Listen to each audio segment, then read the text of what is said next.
We welcome our international viewers to Toronto. This is the Grey Cup on CBC in HD. What time is it?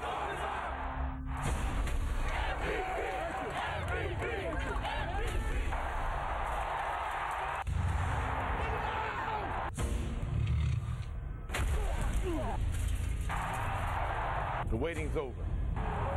It all comes down to this. And there's no excuse for failure. We're here to make history. To prove the critics wrong. We're here For the glory. To land on the line. To dominate. to win the cup. To win the cup. To win the cup. And we're going to take it. It's time. It's time. It's time. It's time. Right now!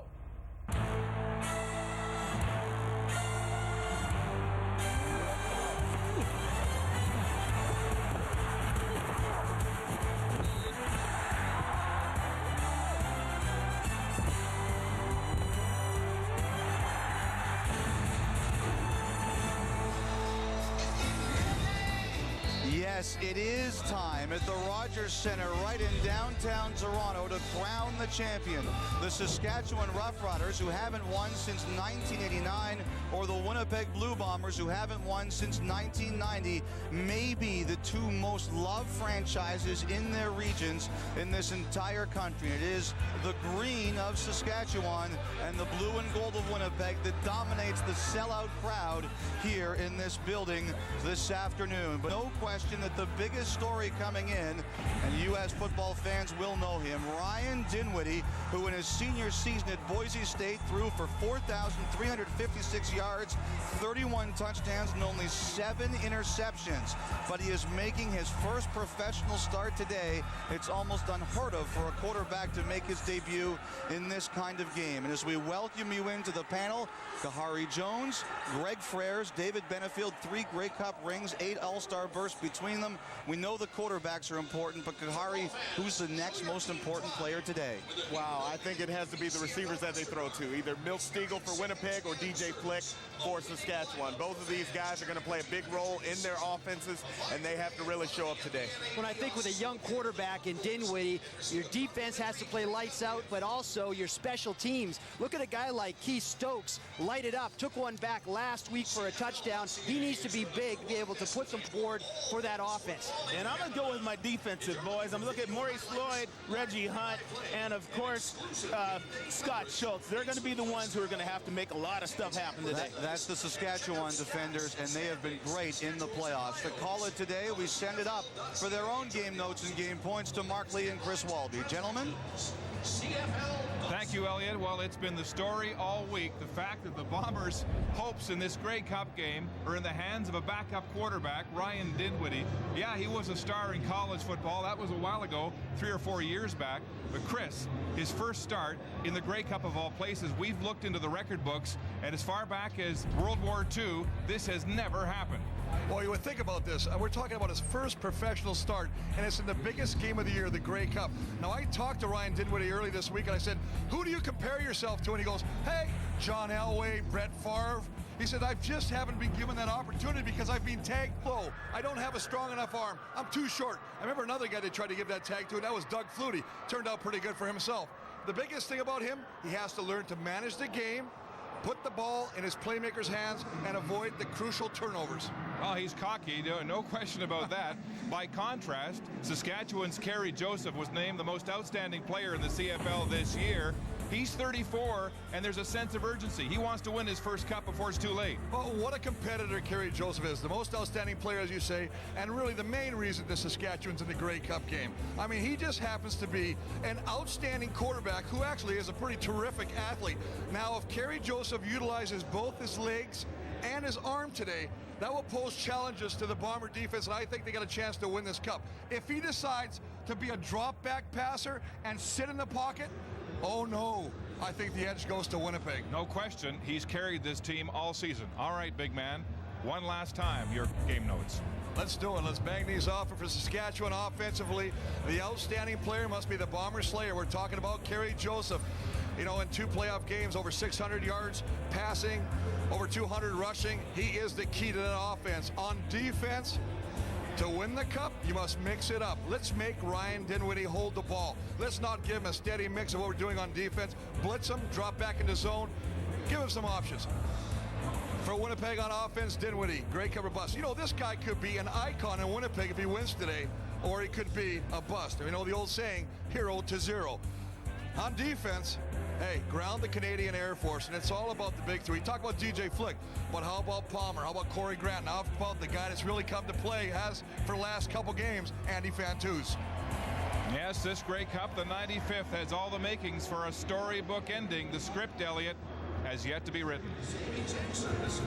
Thank you very much, guys. And one, the CFL's most outstanding player. In the other room, the CFL's most unknown player. Which one will carry the Grey Cup? We're about to find out.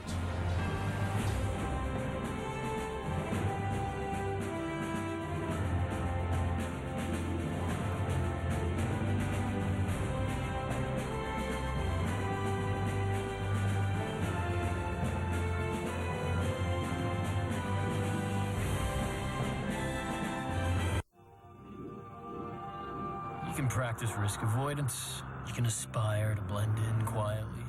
You can live in, wear, and drive social camouflage. And you can believe in the philosophy that the nail that sticks out gets hammered down. Or you can be the hammer.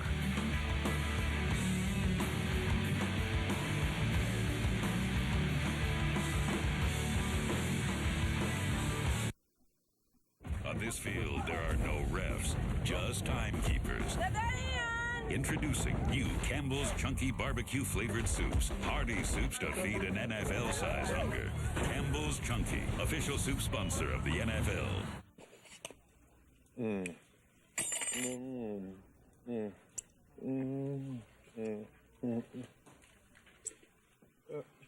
I stapled it. Microwavable chunky soup bowls from Campbell's. Are you looking for a gift? Yeah, what should I get my girl? A new iPod or a love song I've written? Well, that has 16 gigs, stores 3,500 songs. But a song just for her. Can I hear some? Oh, baby, your love is my human right. My bark is just as loud as my bite. It'll be anything but a silent night. So we'll go with the iPod then.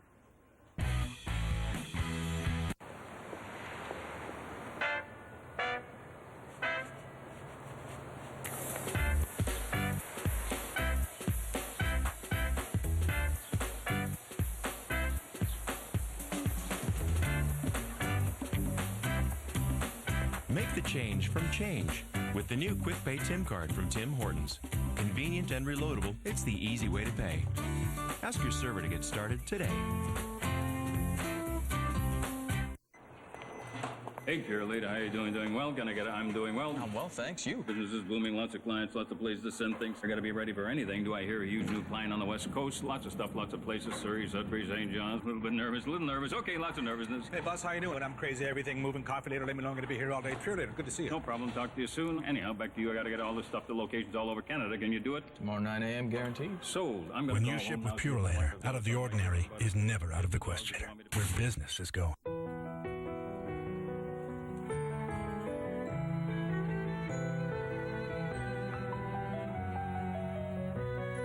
Drink pure natural sunshine every day. Florida orange juice. Ode to the fresh toasted Subway chicken and bacon ranch sandwich. Seasoned chicken, smoky bacon, processed Monterey cheddar, creamy ranch. And the quiz show where hunger's the $1,000,000 question. This is the sizzling hot answer. Subway. Eat fresh. A low rate is only great if it's on a great vehicle. That's why there's a new deal from Honda. Right now at your Honda dealer, you can get incredible 0.9% purchase financing for up to 36 months on selected models of Fit, Civic, and CR-V. Plus, right now, we pay the applicable 1% GST. See your Honda dealer or honda.ca for details and offers on other vehicles. It's the new deal from Honda.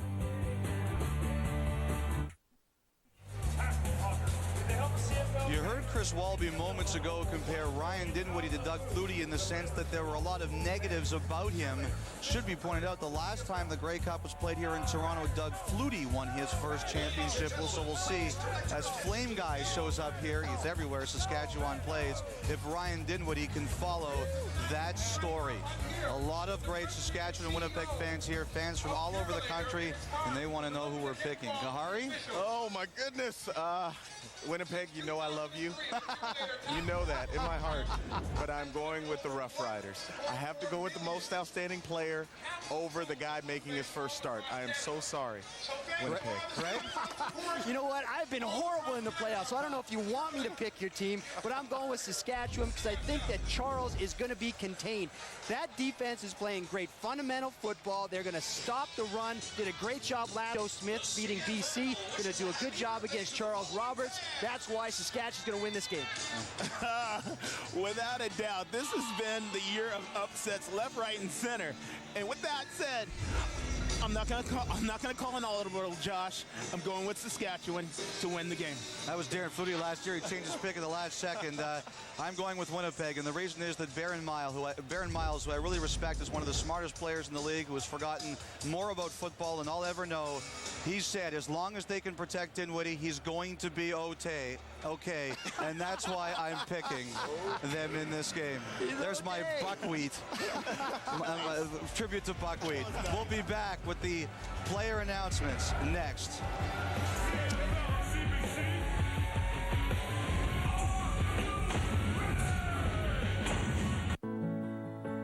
This is the story of Jack and Emily. Brother and sister, they had to share everything. And they weren't exactly fond of it. It seemed like they'd be sharing things forever. Then one day, Emily got sick. Very sick. She had leukemia and needed stem cells for a bone marrow transplant. And the one time Jack wanted to share with his sister, he couldn't. He wasn't a match. No one in the family was. Every year, hundreds of Canadians need stem cell transplants, but over 70% won't find a match within their family. You can help. If you're in general good health, register for the One Match Stem Cell and Marrow Network now at onematch.ca. There's a shortage of ethnic groups represented, so Canadians of all ethnic backgrounds are urgently needed. Registering is easy. Go to onematch.ca now. You could be the one match that saves a life like Emily's.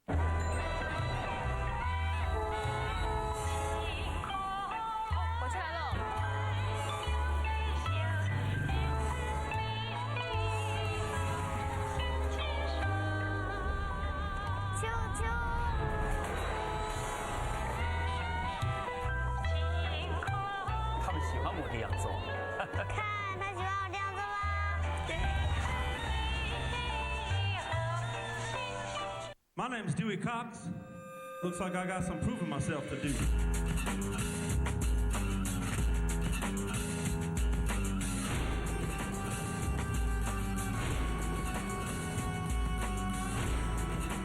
Look out, man.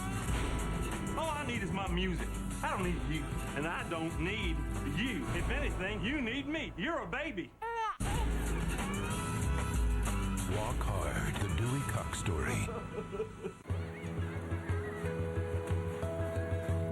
Oh, look at that.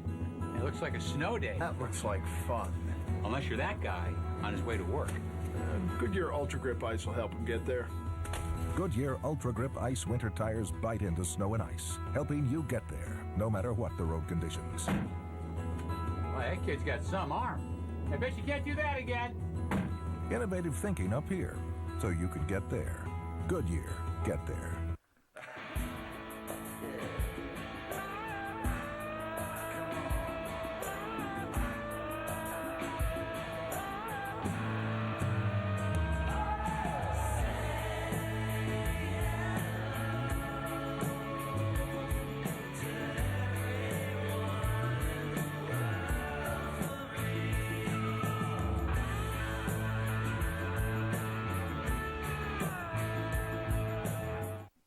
A low rate is only great if it's on a great vehicle. That's why there's a new deal from Honda. Right now at your Honda dealer, you can get incredible 0.9% purchase financing for up to 60 months on selected models of Element, Pilot, Ridgeline, and the 07 Odyssey. Plus, right now, we pay the applicable 1% GST. See your Honda dealer or honda.ca for details and offers on other vehicles. It's the new deal from Honda.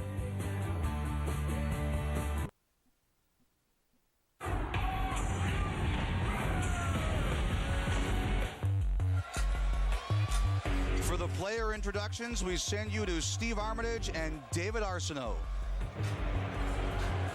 And now, ladies and gentlemen, please join us in welcoming the East and West Division Championship teams to the 95th Grey Cup here at Rogers Centre in Toronto, Ontario. Et maintenant, mesdames et messieurs, veuillez vous joindre à nous afin de souhaiter la bienvenue aux équipes section Est et Ouest dans le cadre de la 95e édition du match de la Coupe Grey au centre Rogers à Toronto, en Ontario.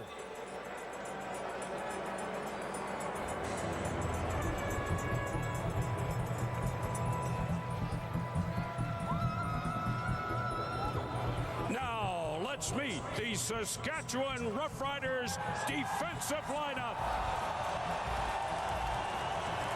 Ailier défensif de l'Université Utah State, le numéro 97, John Chick.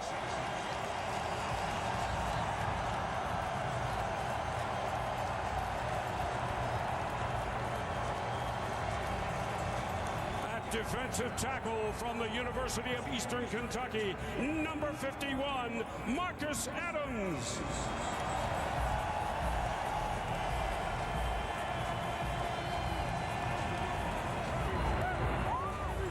Plaqueur de l'Université North Dakota, le numéro 96, Scott Schultz.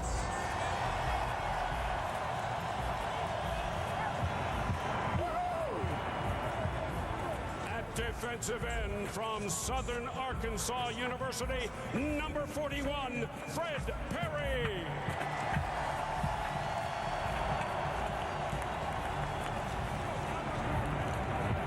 Secondeur de l'Université Tulane, le numéro 31, Sean Lucas.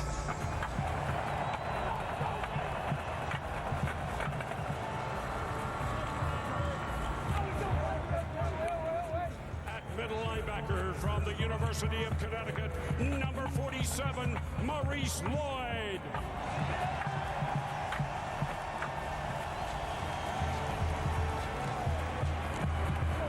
Commandeur de l'Université Texas Christian, le numéro 9, Reggie Hunt.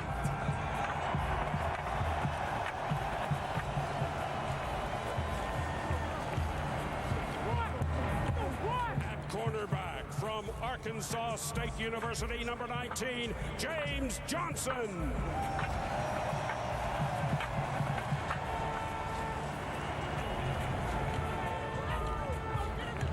Demi-défensif de l'Université West Virginia, le numéro 15, Lance Fraser.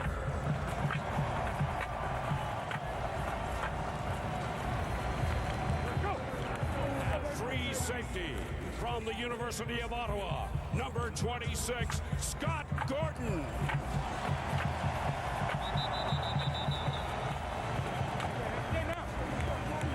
Demi-défensif de l'Université Northern Illinois, le numéro 20, Eddie Davis.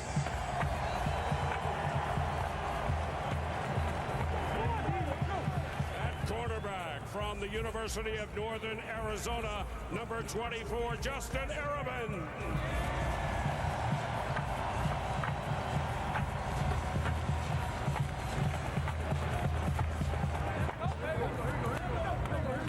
And now, let's welcome head coach Kent Austin and the West Division team champions, the Saskatchewan Roughriders.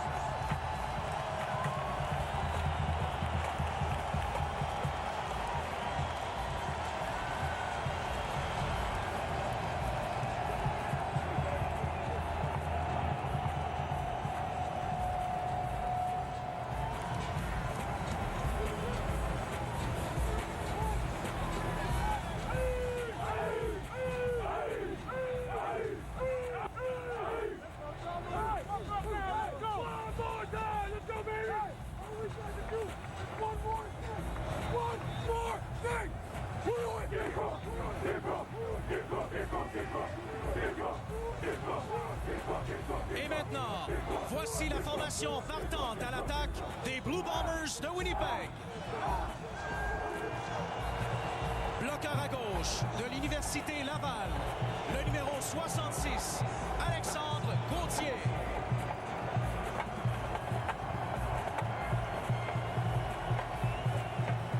At left guard from the University of Manitoba, number 54, Matt Sheridan.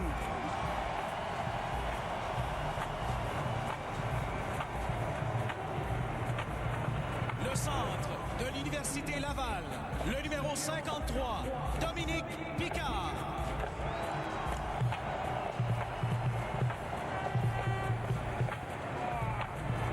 At right guard from Indiana State University, number 68, Andrew Green.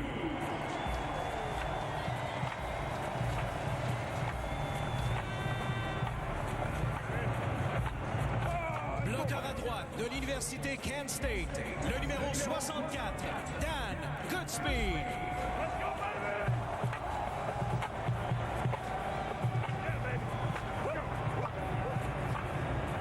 Wide receiver from Arkansas Monticello, number 83, Derek Armstrong.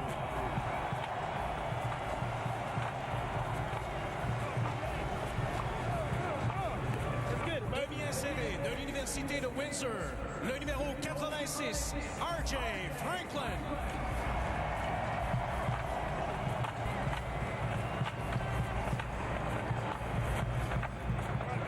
Wide receiver from the University of Alberta, number 88, Jamie Stutter.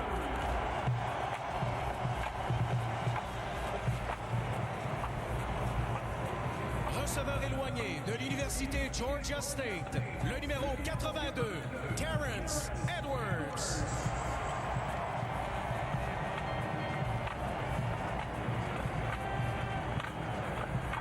At running back from the University of California in Sacramento, number 1, Charles Roberts.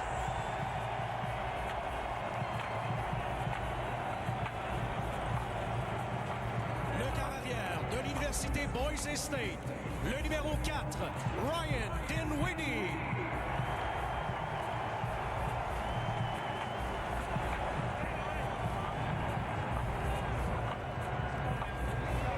Slot back from Miami of Ohio, number 85, Milt Stegall.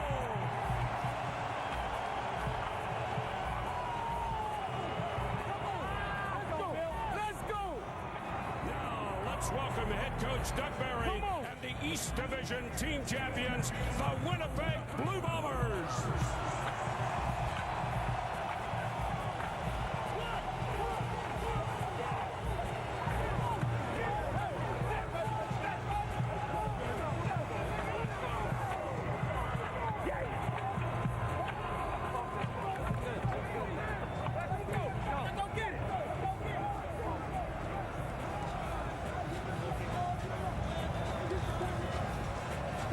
Let's meet our officials for this year's Grey Cup.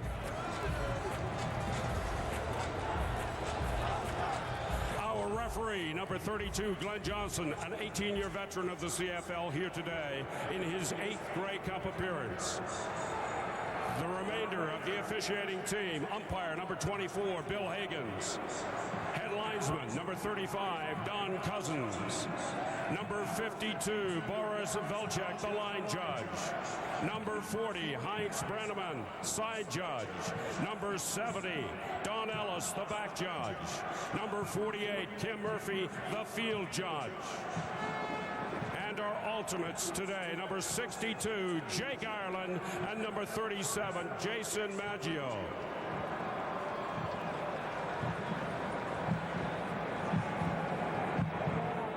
And now, please welcome the central band of the Canadian Forces, Feu de Joie, soldiers of the 2nd Canadian Mechanized Aid Group, and the CFL Art Attack.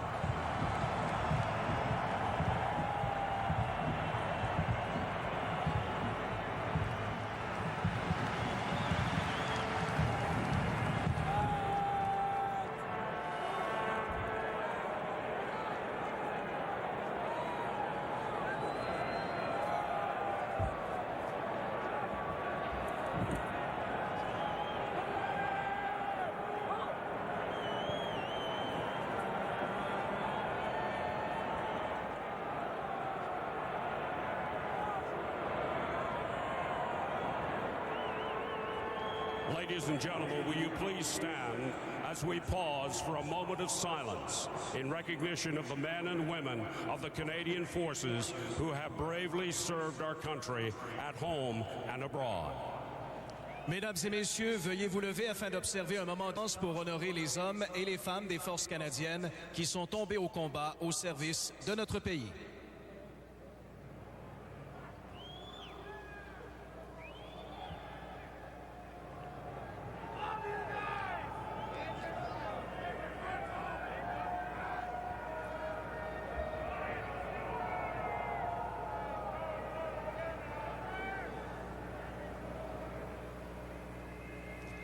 Ladies and gentlemen, please remain standing as we welcome the Bare Naked Ladies, who will perform our national anthem. Joining them is the Canadian Forces Flag Party, provided by HMCS York, the local Navy Reserve Division here in Toronto, carrying the Canadian flag and the Canadian Forces ensign, and the escorts representing the three services, Army, Navy, and Air Force. Mesdames et messieurs, veuillez accueillir les Bare Naked Ladies qui interprètent national. Le drapeau canadien et l'insigne des forces armées sont escortés par la garde du drapeau du HMCS York de la division navale locale de Toronto. L'escorte est composée des membres des forces canadiennes représentant les trois services, l'armée de terre, la marine et l'armée de l'air. Oh, Canada, our home and native land, true patriot love in all thy sons command. With glowing hearts we see thee rise, the true north strong and free. From far and wide, oh Canada, we stand on guard for thee. Et ta valeur de foi tromper protégera nos foyers et nos toits. Oh Canada, we stand on guard for thee.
As the team captains make their way to center field, please join us in welcoming to center field the Honorable Brad Wall, Premier of Saskatchewan, and the Honorable Gary Dewar, Premier of Manitoba.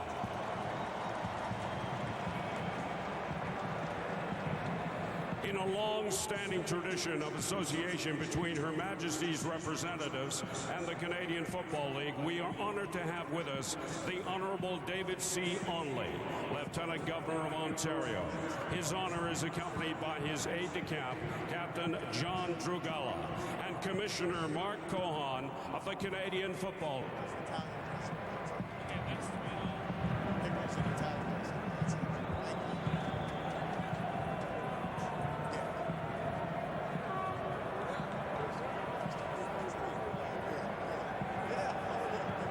Lieutenant Governor, Commissioner Cohan, and Premiers Doer and Wall will be joined by referee Glenn Johnson and the team captains for the official coin toss.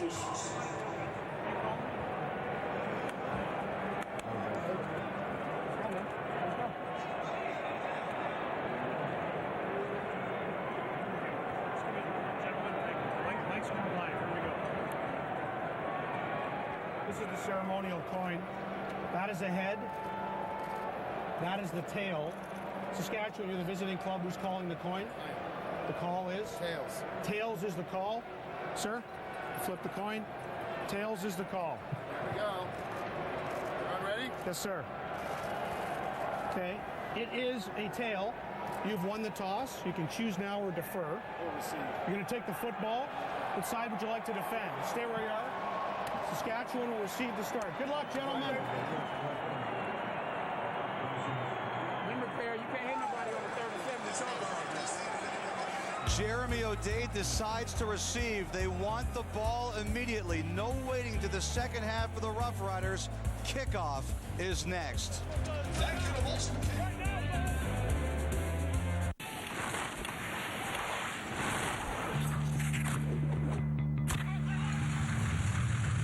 In partnership with the Canadian Olympic and Paralympic teams, Rona has built the Growing with Our Athletes program to provide financial assistance to 100 athletes so they can realize their full potential.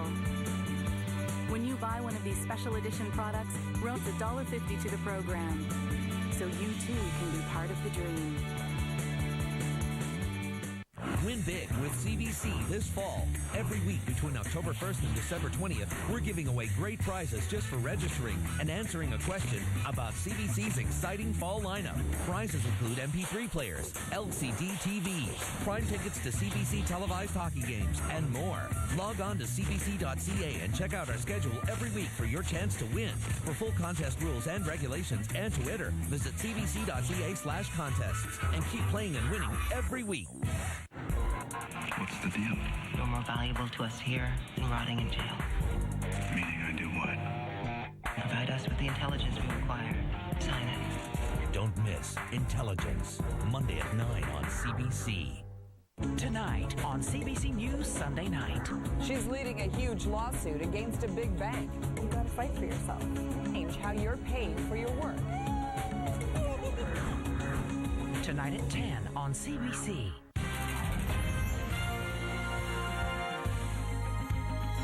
The CFL on CBC is brought to you by the 2008 GMC Sierra, professional grade.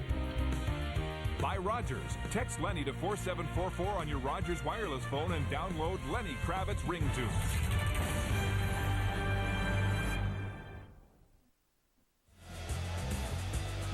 In the long and storied history of this game that spans nearly a century, there is yet another milestone today. Winnipeg and Saskatchewan meet for the first time in the Grey Cup. Let's play some football! We go to the Gato! Yeah, that's what I'll do. I'll kick it harder and farther than you're in charge of the joke. So don't you tickle me, get out of my way. Prepare to get yourself crushed like the fellas say. Commentator Mark Lee is a former QB, but the big man will be calling all they say.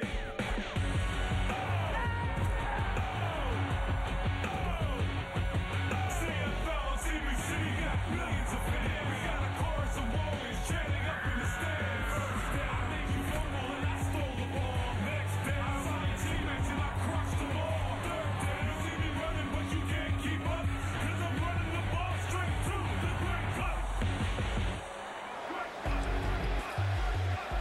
It's the 95th Grey Cup from the Rogers Centre in Toronto. The Bombers and Rough Riders, the two teams currently with the longest Grey Cup droughts, bring their long-standing Prairie rivalry to the championship game.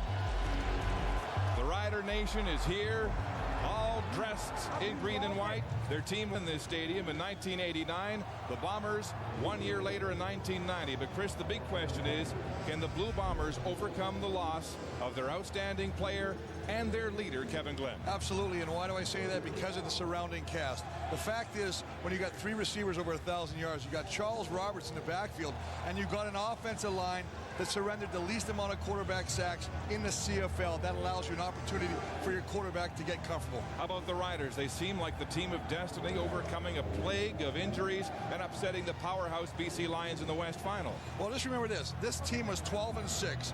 They led the CFL in touchdowns with 54. Hey, as far as I'm concerned, Saskatchewan deserves to be here. They have one quest left, and that is to try and win this championship. Well, the storylines have been drawn. All that remains now is the game itself. The pressure on this young man making his first start in this Grey Cup championship. Has never lost a Grey Cup. In 1989, he was the quarterback who led Saskatchewan to victory. In 1994, he won again in BC. And then as an assistant coach, he won in 2004. In 2 short years, Doug Barry has rebuilt the Bombers into Grey Cup contenders. And when Kevin Glenn went down with that broken arm last week, he never faltered, saying his team would move on, sounding very much like the military man who spent 2 years of active service in the U.S. Army during the Vietnam era. Troy Westwood will kick off. Corey Holmes and Tad Cornigator receive. And the 95th Grey Cup is underway. Holmes backed up to his 1-yard line. A move at the 20. And then plowed to the turf by Jason Nugent. A 23-yard return of the opening kickoff. Kerry Joseph, the CFL's most outstanding player, the Saskatchewan Rough Rider to win this award since 1976, when Ron Lancaster was at the helm of the green and white. 14-5, Chris, as a starter this year at the age of 34. This might be his best chance and only chance to win the cup. A 5-receiver set on first down for the Saskatchewan Rough Riders. Joseph facing a 4-man rush, throwing downfield for Flick, and he can't make the catch. Well, very lucky because Melville fell on that play, and had Flick got his hands on that ball, he might have turned it into another early touchdown. Take a look at the lineups. Joseph, Wes Cates, again, what a warrior playing with that bad left foot. He got a stress fracture in that receiving crew. Andy Fantuz has really come of age. He could be the go-to guy, but remember, Joseph's roommate, Yo Murphy, loves to play in big-time games, and an offensive line anchored by All-Canadian Jeremy Renner. 2nd and 10, Wes Cates split wide. Joseph throwing again, and it's incomplete. Yo Murphy, the intended receiver. And so the first offensive series for Saskatchewan. 2 incompletions, 2 and out. Well, 2 and out, but I mean, good pressure.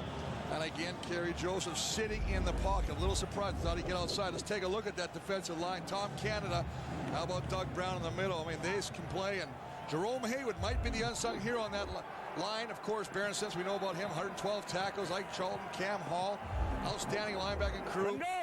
And how about Greg Moss getting his first playoff start, Mark, at that one corner. Here's Keith Stokes, who returned to the CFL with 2 weeks to go in the season.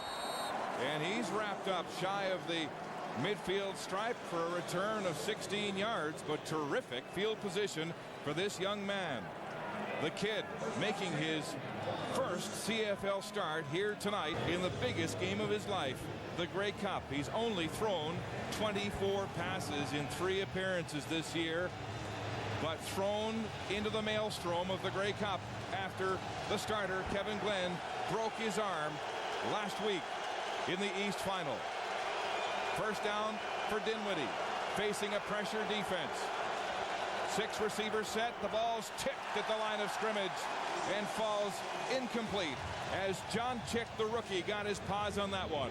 Well, it's interesting because one of the things about the Bomber offense is the fact that over 40% They love the short passing game. So what's going to happen is they're really going to have to do a great job of yards after the catch. This ball, John Chick, who's really come, he's played well the last 2 playoff games, especially last week in the final against BC, gets his hand on that ball. 2 big sacks last week against the Lions in that upset win in the West Final. 2nd and 10. Dinwiddie a short drop, throwing to Charles Roberts in the flats, and Roberts will be wrapped up by James Johnson and a host of Saskatchewan defenders well shy of the first down. So the Bombers will be forced to punt. But interesting offensive set, Mark, and then they go to a 6-receiver set. And what that does is it forces Saskatchewan secondary to play man-on-man. Now that, as a quarterback, allows him to get a better read. Takes Saskatchewan out of their blitz package. Pretty smart. Kit Cartwright upstairs here tonight. He'll be air traffic control for the young Dinwiddie, trying to talk him through this Grey Cup. Troy Westwood with a deep punt, angling, won't get it out to the 10. Holmes. And Kyrus Hebert has him. Stops him in his tracks for a return of just 7. So the offenses stumble in the early going of the 95th Grey Cup. Over 5 tons of towing capacity. 2,010 pounds of payload. In thinking ahead, we left nothing behind. More comfortable, more powerful, and more capable. The 2008 GMC Sierra. That's professional grade. My mom doesn't really know you. No, we just met. Why does she want a second onion from you? Actually, your mom wants a second opinion on her investments. Oh. Yeah, sorry, office. We were just talking onions. Wherever your investments are, get a second opinion. A free no-obligation review to make sure you're invested in what's right for you. You're richer than you think. Scotiabank. Hey, it's me, Dad. Today you're just hearing about something, and then everybody's talking about it. When we switched to Rogers Home Phone, it was easy. There was no charge and big-time savings. These days, it seems everyone's switching. The folks on the street, the guys at work. Guess everybody loves a sweet deal, huh? It's my fishing buddy. Hey, Rod. It's his real name. You just heard about Rogers Home Phone. Say hello to Dad. See? And say hello to saving $120 over 12 months when you switch to Rogers Home Phone. Welcome back to the 95th Grey Cup from the Rogers Centre in Toronto. The Rough Riders back on offense, and Kerry Joseph's team coming into this big game, Chris, having won 7 of their last 8 games. The Bombers on their first 3-game winning streak of the season in the All-Prairie Grey Cup for the first time ever. Kyrus Hebert takes his spot at the safety position. Joseph in his pre-snap read. Into the lineup as a tight end in a double tight end formation. And there's a delay on the field as they move some spectators off the far sideline. Now a single tight end formation with Neil Hughes up on the line of scrimmage. The handoff is to Wes Cates, and Cates cuts back up the middle.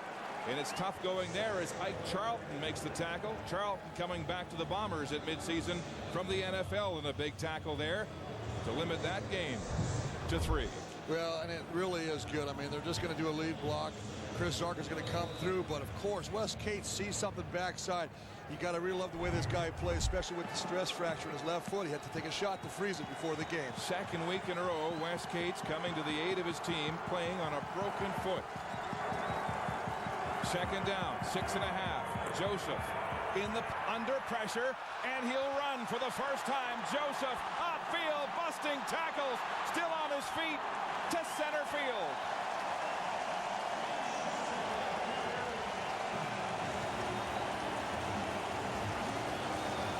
Mark, this is exactly what Kerry Joseph has to do. In the game they beat Winnipeg earlier this year, Kerry Joseph 74 yards rushing, and the big one, 27-yard run up the middle to seal that victory. He must utilize his legs to have any success today. Joseph led all quarterbacks this year with 737 yards rushing and 13 rushing touchdowns. That's a 34-yard gain to center field, rolling to the wide side, trying to dump it to Wes Cates. And Tom Canada, reading that screen all the way, got his hands up to break it up. Well, also a nice job of the linebackers to pick up the intended receiver. West, what he's going to do is try and draw the defense up and then just try and puts it up, and you see that Wes Cates actually trips up on his offensive lineman and goes down to the ground. Doug Brown, nice job of just getting the hand up. Tom Canada slams him down. That's what you want to do, make him pay every time he tries to complete one. That's what Canada told us the other day. They're going to hit or try to hit Joseph on every down and make him pay. Second down, Joseph passing. It's complete, and a first down is DJ Flick. The leading receiver for the Saskatchewan Roughriders this year has his first catch of the game. And here's another. We talked about the injuries that Saskatchewan has had to overcome. DJ Flick has got torn a little bit in his groin, and he says, I have a real hard time opening to the left, but he says, you can't take me out of this game. It means too much, and there he is again making plays. Not just the groin muscle, but his hip flexor and quad. We saw him all bandaged up with ice on the last day of practice, but look at the numbers he's put up, the only 1,000-yard receiver in the passing arsenal for Saskatchewan. Yo Murphy alone on the backside, pressure, the ball's away to Flick, and he holds on in front of Anthony Malbrough. And Kerry Joseph makes something out of nothing there in a gain of 4 yards on the play. Well, great pressure again. So trying to run a little under route, tries to get in the ball, gets the ball to DJ Flick, but Malbrough right on his hip pocket, bringing him down for a short gain. But it all starts with that front four of the Bombers, and right now they're getting some penetration. This is only the third time this season that the Bombers secondary, as it is here tonight, has been together as one unit. Second down, 6 to go. All kinds of waggle motion. Joseph loading, wants to go deep. His hand is hit, and the ball is incomplete as the Bombers get more pressure. Jerome Haywood, Doug Brown in the backfield. Well, Brown likes to say, Jerome Hayward is a spear and I'm the hammer, and both guys in the middle. Watch these guys come through. Just keep working, keep working. There you see they run a little loop, and there it is. Jerome Hayward, who had a great game last week as well, making his presence felt early on in this game. Doug Brown, the East Division nominee for most outstanding Canadian, making his presence felt in the early going here at the Grey Cup. This field goal attempt will come from the 42-yard line. Luka Kanji has hit 10 field goals in the playoffs. It's up and wide. Stokes will carry it out of the end zone to the 5 and tripped up. Fred Perry making the tackle, and Kent Austin shakes his head as the Riders come away with nothing.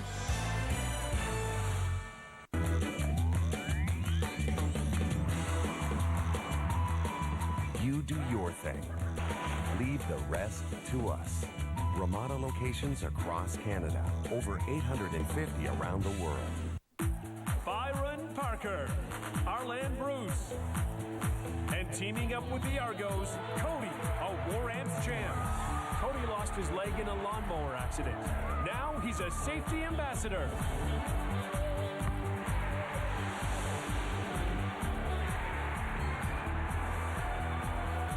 Whatever game you play, Play safe. A message from the Argos, the CFL, and the War Ants.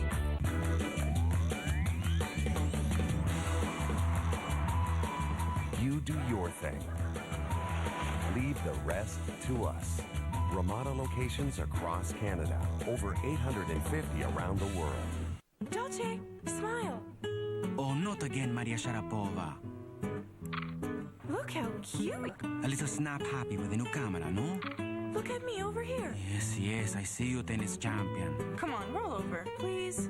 I am not rolling over. Seriously. Come on. No, you come on. You think you own me? Oh, I forgot. You do own me. Make every shot a power shot. This is working for me right here. This area is nice. Luka Kanji was good on 10 of 12 attempts at the 2 playoff games this season and misses from 42, Chris, in his first attempt of the Grey Cup. Well, he's really kicked in some extreme conditions. I've seen the wind in Calgary, but watch this. He's got his head down, he follows through, and he does all that right. The hold looks good. He just pulled it. Looked like Bear coming off the edge may have been a distraction. Dinwiddie handing off to Charles Roberts. Roberts bouncing like a pinball. And look at that. He slashes his way through the Ryder. Reggie Hunt finally makes the stop.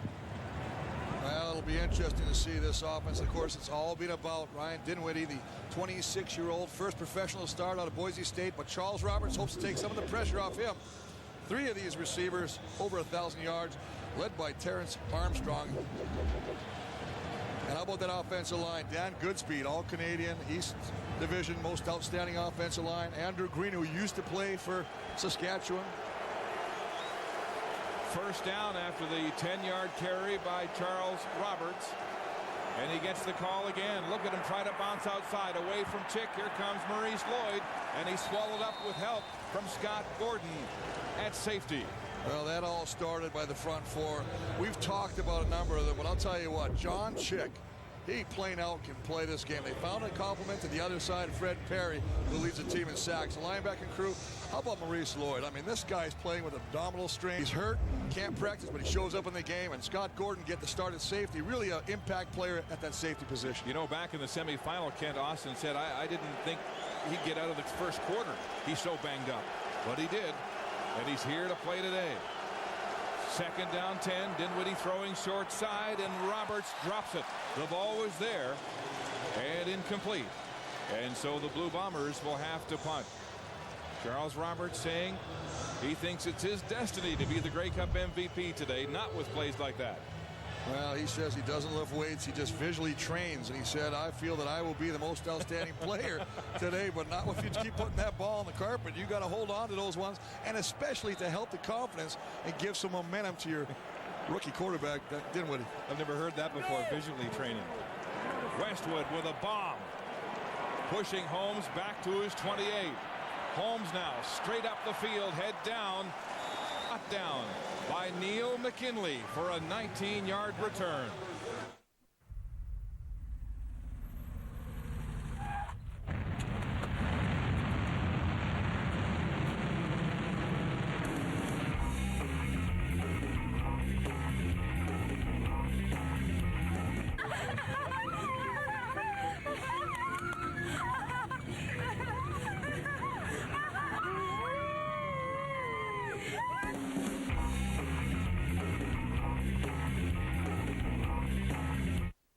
Down Rough Riders, good field position.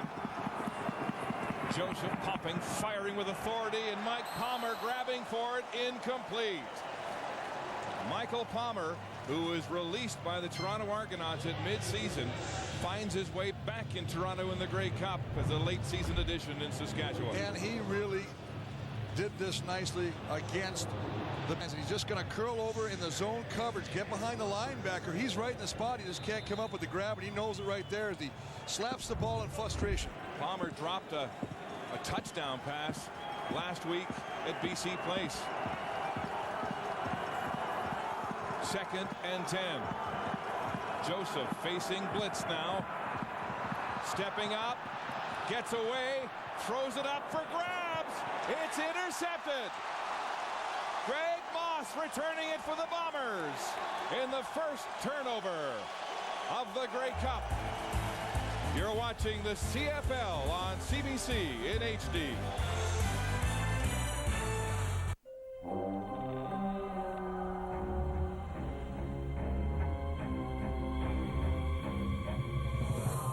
The totally new Chevrolet Malibu. The car you can't ignore. Detective John McClane. Did you get that? Toys R Us? Today, live free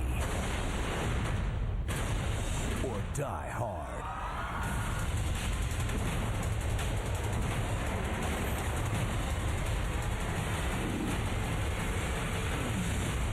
Live free or die hard today. Get even more action with these favorites.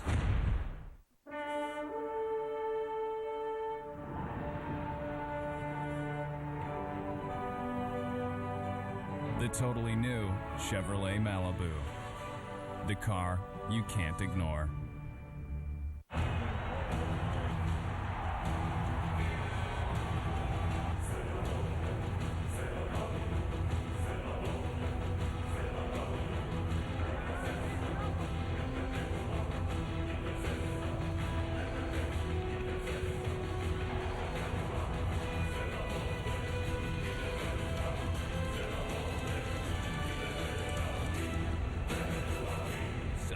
Proud sponsor of the CFL. Greg Moss has never dressed for a playoff game. He gets the Grey Cup start today because of the injury to veteran Jerron Bolton, who is out this evening with a hamstring injury. There he is in street clothes encouraging his team on the Bomber bench. But what a big play for Greg Moss to get his first Grey Cup interception. Well, in his first game, that's especially, and they do a great job of fooling Kerry Joseph, and I think that's the biggest thing right now. And Kerry Joseph's really done a nice job, Mark, of protecting that ball, not forcing situations. That's the first time I've seen him try and force something. Joseph only threw 8 interceptions during the regular season, just 1 in the playoffs, and so the veteran coughs one up early. The handoff to Charles Roberts, and he's going no against that Saskatchewan defensive line as we take another look at the pick by Greg Moss. Well, it's interesting. There's Kyrie Zabear. Now that's a safety. Now he thinks it's cover 0, but Melville actually drops back into the safety position, so he thinks it's free in the middle. And as a result of the pressure by Kyrie Zabear, he has to pull it back down. And as we talked about earlier, he actually forces the situation, and the result is a Moss interception. And Doug Barry was saying Moss may be small, but he's sound in his fundamentals, and you've got to have a great throw to beat him. That was an easy pick.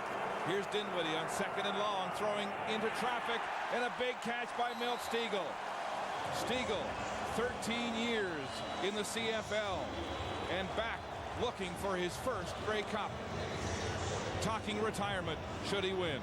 Well, it all starts up front. You better get this young kid some protection. This is a #1 offensive line as far as not allowing quarterback sacks.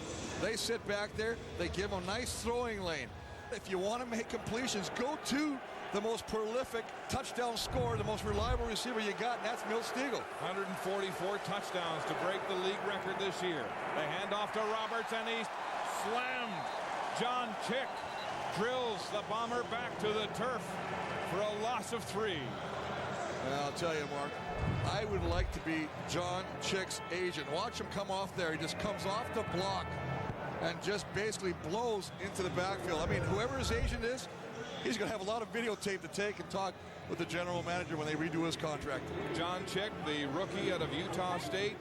Those were his numbers last week in a huge game against the BC Lions, and he's prominent early on defense for Saskatchewan.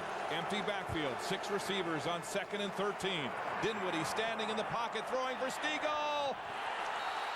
He's got it! What a catch! With Eddie Davis draped all over him, holds on. Mark, that was an absolutely wonderful thing to watch.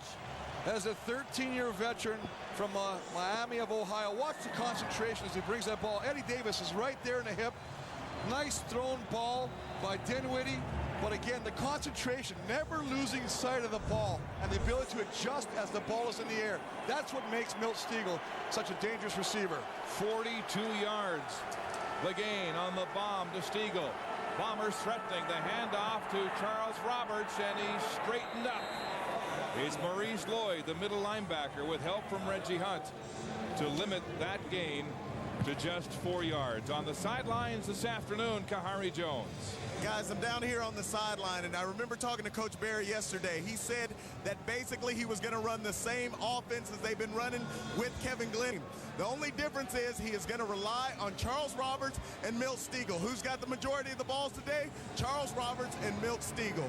And it was interesting that it was Stegall who was introduced last here at the Grey Cup. Normally it's reserved for the quarterback, but he's their leader now without Kevin Glenn. 6 receivers downfield, blitz on. Dinwiddie gets it away. It's caught by Roberts, and he's knocked to the turf short of the first down. Kitwana Jones in at linebacker.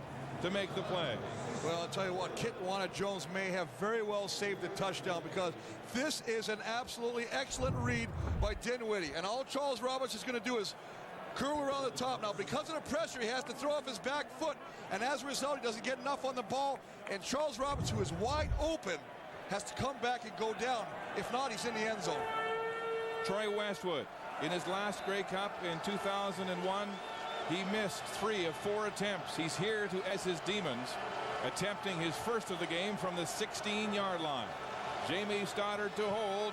Westwood with a line drive through the uprights. And the Winnipeg Blue Bombers have taken the first lead of this Grey Cup. Closed captioning is brought to you by Ramada.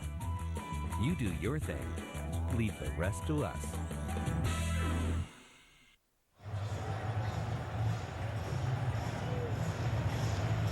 Doug Barry has been hard on his kicker, Troy Westwood, all year. He has called auditions throughout the course of the year. And Westwood has come into this game, Chris, with a galvanized confidence, going 4 for 5 in the playoffs. Well, I think that's exactly what you want out of him. I mean, come on, he's a 17-year veteran. He's been around before. You know what? It made him stronger. And the fact is, one of the biggest things, Mark, is he has the support of his teammates. His teammates really understand what he's been going through, and actually went to Coach Barry. We want Troy to be kicking. Illegal substitution. Saskatchewan, 13 men in the huddle. That's a 10-yard penalty. Repeat, first down. So 13 men in the huddle. The call from Glenn Johnson.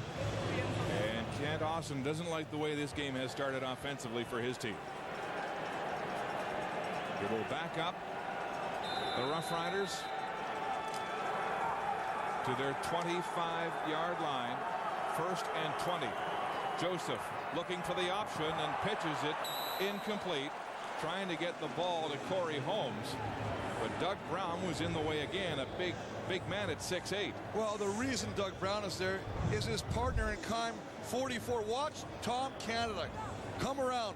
Now you see Gavin Wells. Look at this. You have got to get out more if you want to pitch it inside. The fact that he's in there, Gavin Wells is up too tight. That forces the pitch too early.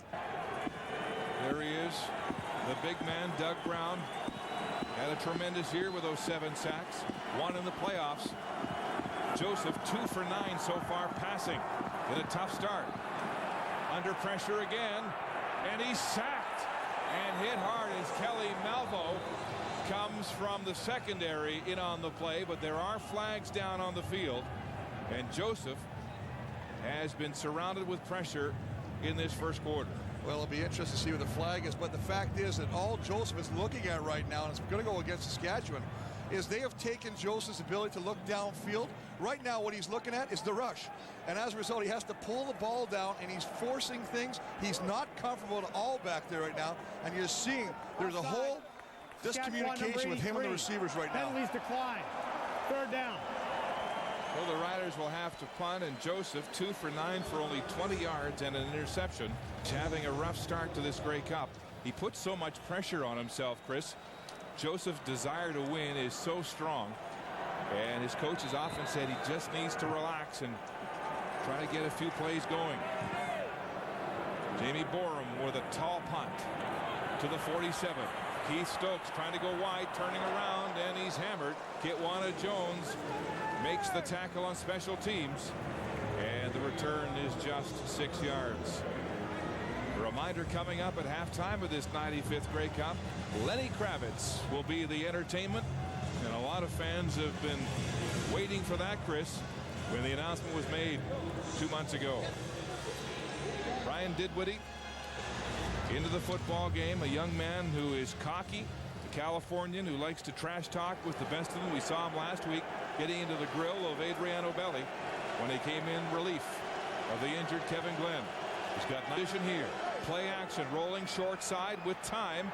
Under pressure from Fred Perry and just coughs it up. It's incomplete as Fred Perry got in his face, and the ball goes out of bounds.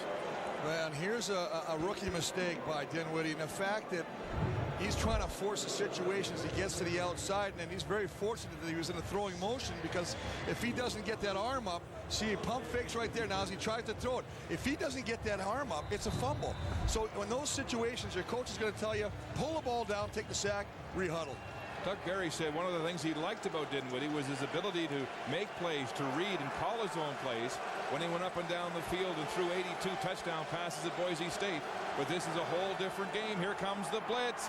Dinwiddie gets it away. It's incomplete, intended for Derek Armstrong, but it skips off the turf.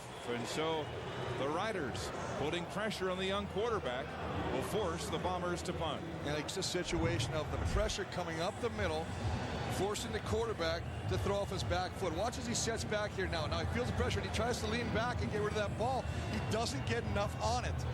He's got to step through his throws right now, and because of the pressure, he's just trying to stand flat-footed and get that ball to the receiver, and he's thrown a couple short. The one to Charles Robinson could have been a touchdown. Westwood punted in only one game this season against the Hamilton Tiger Cats. Had a huge average of over 50 yards, angling this one away and out of bounds. Now, did it get out in front of the 20-yard line? No, they're going to say it sailed out through the air, and they're going to spot the ball at about the 20. A reminder, Corporate Takeover is made easy, a cereal bar for people on the run, the ultimate home organizer. Only the Dragons can pick that what works, and join them in the den with an all-new episode Monday at 8 on CBC. Now they have continued to move where they spotted that punt that went out of bounds. Now they're standing at the 24-yard line. Now that's a penalty, a new rule this year in the CFL. And they could actually move it back 10 yards and make him re-punt it, or take the ball where it went out of bounds. It was a 33-yard punt out through the air. There's Kevin Glenn with advice to his coach, Doug Barry. Glenn with the broken left arm in a sling and Illegal denied the chance to play today. Winnipeg, number 7, it's a 10-yard penalty. We'll repeat third down. I like this call, especially the fact that this is a game of field position. So rather than take the ball at your own 23, push him back 10 yards. Hopefully the pressure will get to Westwood, and you'll get better field position on the return, especially when you got number 1, Corey Holmes, returning.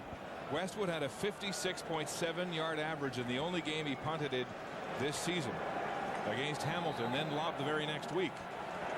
And what's been a yo-yo up and down season for him. He gets it away, and it's a beauty. Look at that leg. Driving Holmes back to the 15.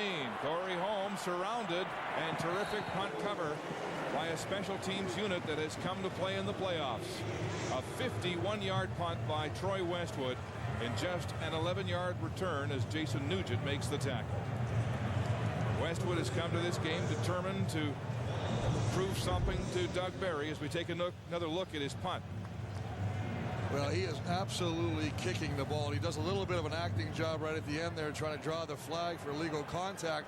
He's going to always hang that leg up as long as possible and try and draw that. He said he watched film during the offseason of Noel Prefontaine and John Ryan, who now plays with the Green Bay Packers, and is trying to emulate their technique. And he's doing a terrific job here today. Well, he's been on the phone weekly with Bob Cameron, one of the greatest punters in the history of the CFL. A struggling Kerry Joseph trying to get something going here in the dying seconds of this first quarter. Joseph, quick release. Mike Palmer's there, makes the catch, and Kelly Malvo drills him to the turf. But Palmer holds on, and the Riders will have a gain of 7. A little bit of a three-step drop, get the ball to Michael Palmer, who's turning into one of the favorite receivers for Kerry Joseph. Greg Marshall, the defensive coordinator for Winnipeg, telling us yesterday they wanted to get pressure on Joseph early. They've done that. We saw that in the last game of the season when Toronto was all over Joseph and gave him trouble. Here we go, second and short. A crossing route dropped right in the hands of DJ Flick, and he'd like that one back for sure. Well, DJ Flick has got to come up with this ball, but Andy Fantuz is going to come across the middle as well. Both of them are wide open, so Kaz his choice. Now watch this, guys, run this play, and we'll watch across the middle. You're going to see Andy Fantuz come, and there he is right there. He's wide open. He's swinging, but look at how open DJ Flick is as well. 2 guys, 2 choices. No completion, though. Case of the Butterfingers. on the final play of the first quarter here at the Rogers Centre in Toronto. It's low scoring, all but a field goal from Troy Westwood, and the Bombers have the lead.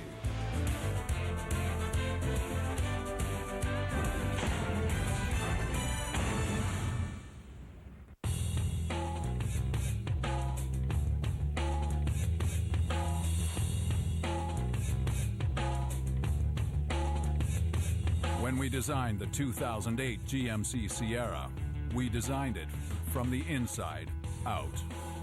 More comfortable, more powerful, and more fuel efficient.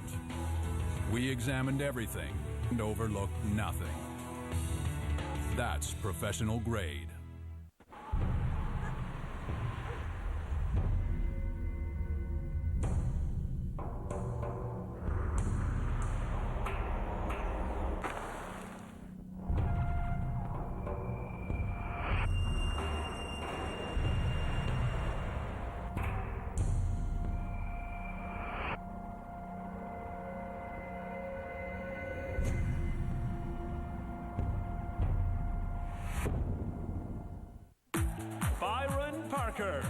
Arland Bruce. And teaming up with the Argos, Cody, a War Amps champ. Cody lost his leg in a lawnmower accident. Now he's a safety ambassador.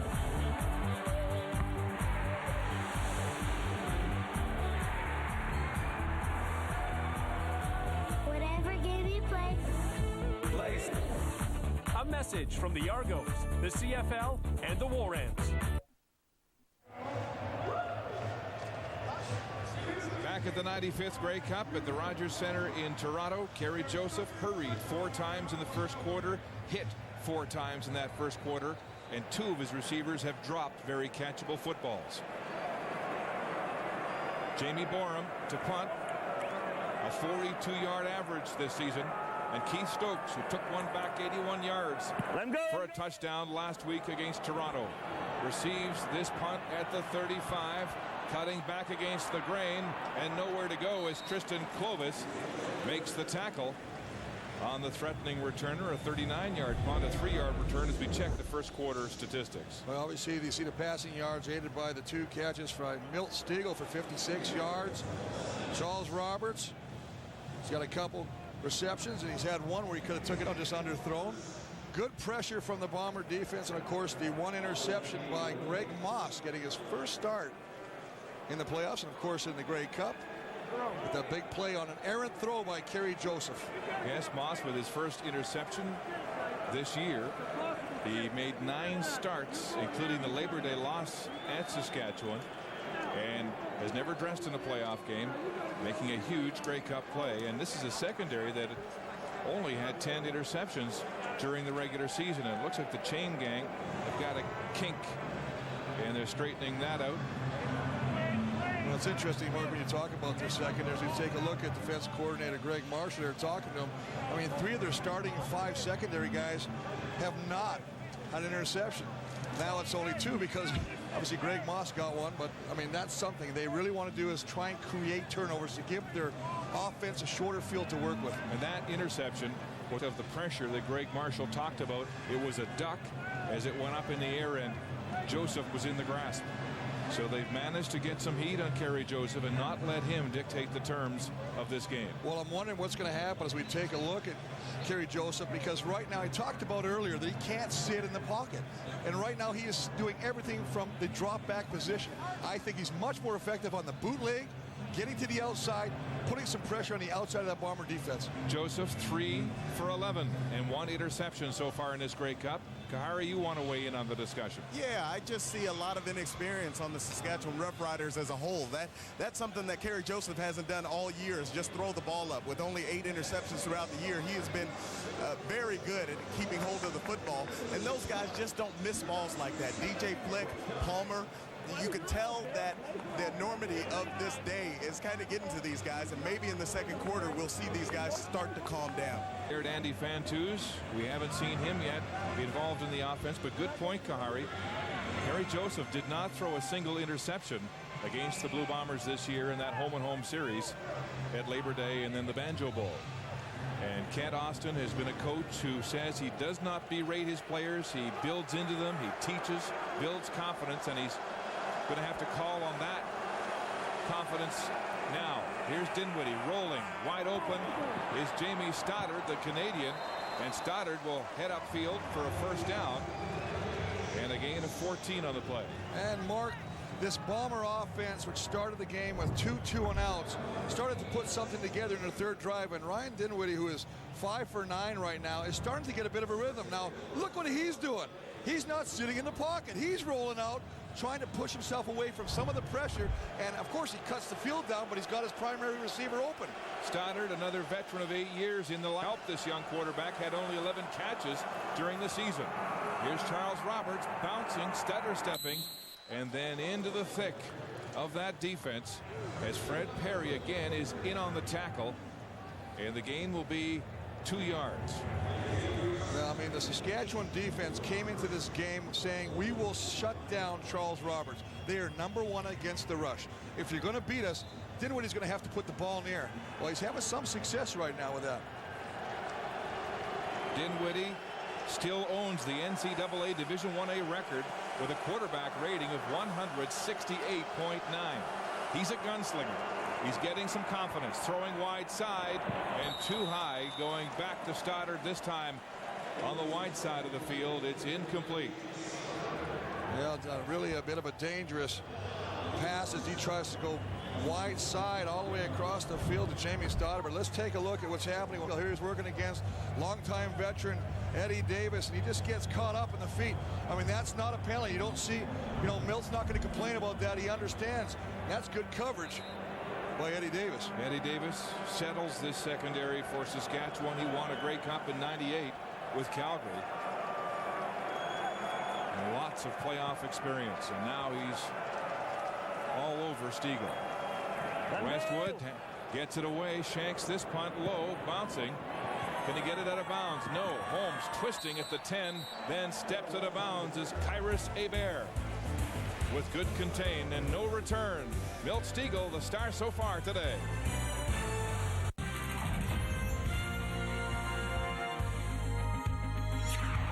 The CFL on CBC is brought to you by Wendy's new Baconator, the official hamburger of the CFL. Wendy's, that's right.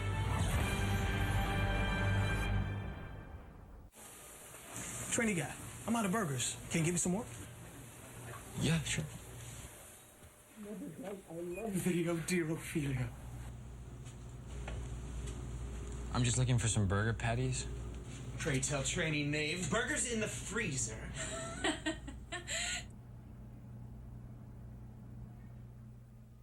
Freezing burgers is just wrong. That's why at Wendy's, ours are made of fresh, never frozen beef. That's right. The Canadian Cancer Society Lottery's early bird deadline is less than 2 weeks away. Buy your ticket by December 7th and you could win one of 3 early bird prizes of $100,000. Hurry, time is running out. Order your ticket today. Tonight on CBC News Sunday Night. She's leading a huge lawsuit against a big bank. You gotta fight for yourself. Will it change how you're paid for your work? Tonight at 10 on CBC. Defense dominating the first half of this Grey Cup here in Toronto, and there's the leader of the Bomber defense, which has stifled Kerry Joseph. Baron Simpson is all wired for sound at this game. Mic'd Up, brought to you by Rogers, Canada's most reliable wireless network. Let's go! Where is it? Where is it? Hey, what's the draw? What's the draw? Hey, don't let your man make the play. Don't let your man make the play. The preacher off the field, the Minister of Defense on it, Baron Simpson, and we'll be checking with him throughout the course of this Grey Cup.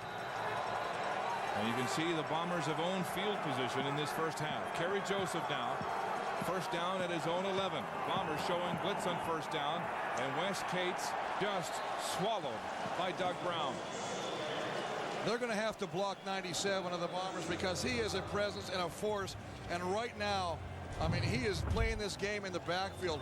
Watch as he just does an arm bar simply just pushes O'Day back into the backfield and wraps up Wes Cates before he can even get to the hole.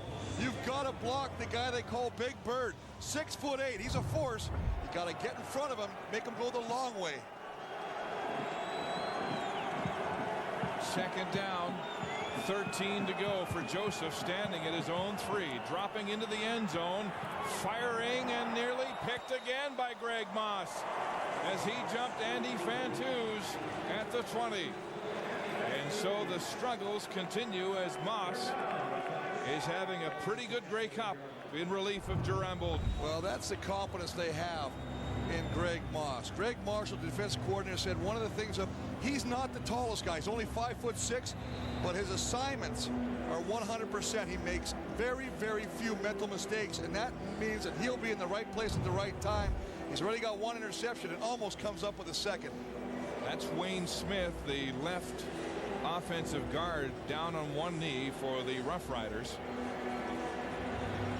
He came to the Riders along with DJ Flick in that trade for Rocky Butler, one of the biggest heists made by Eric Tillman this year, but this is not a good sign.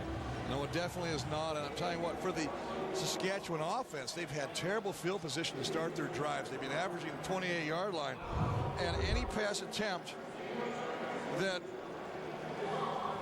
Kerry Joseph is attempting to make over 10 yards, he has not completed. Working against Doug Brown again. He just turns his ankle, it seems to me.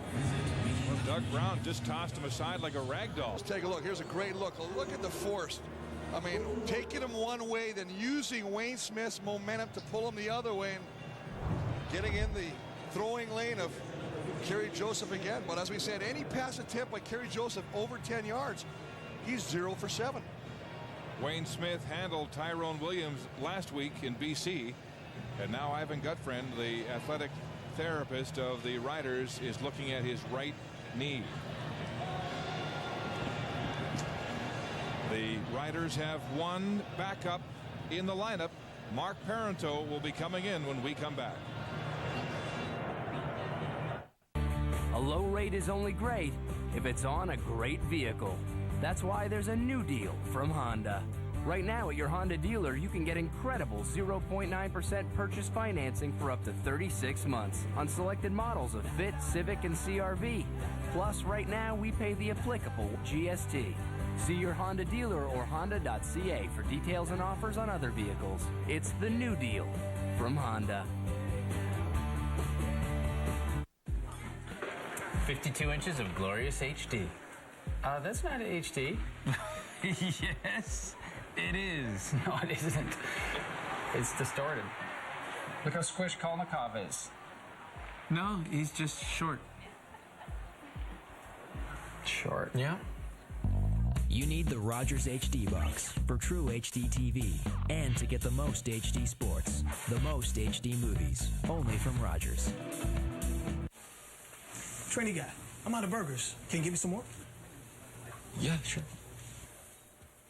I love video, dear Ophelia. I'm just looking for some burger patties. Pray tell, trainee knave. Burgers in the freezer.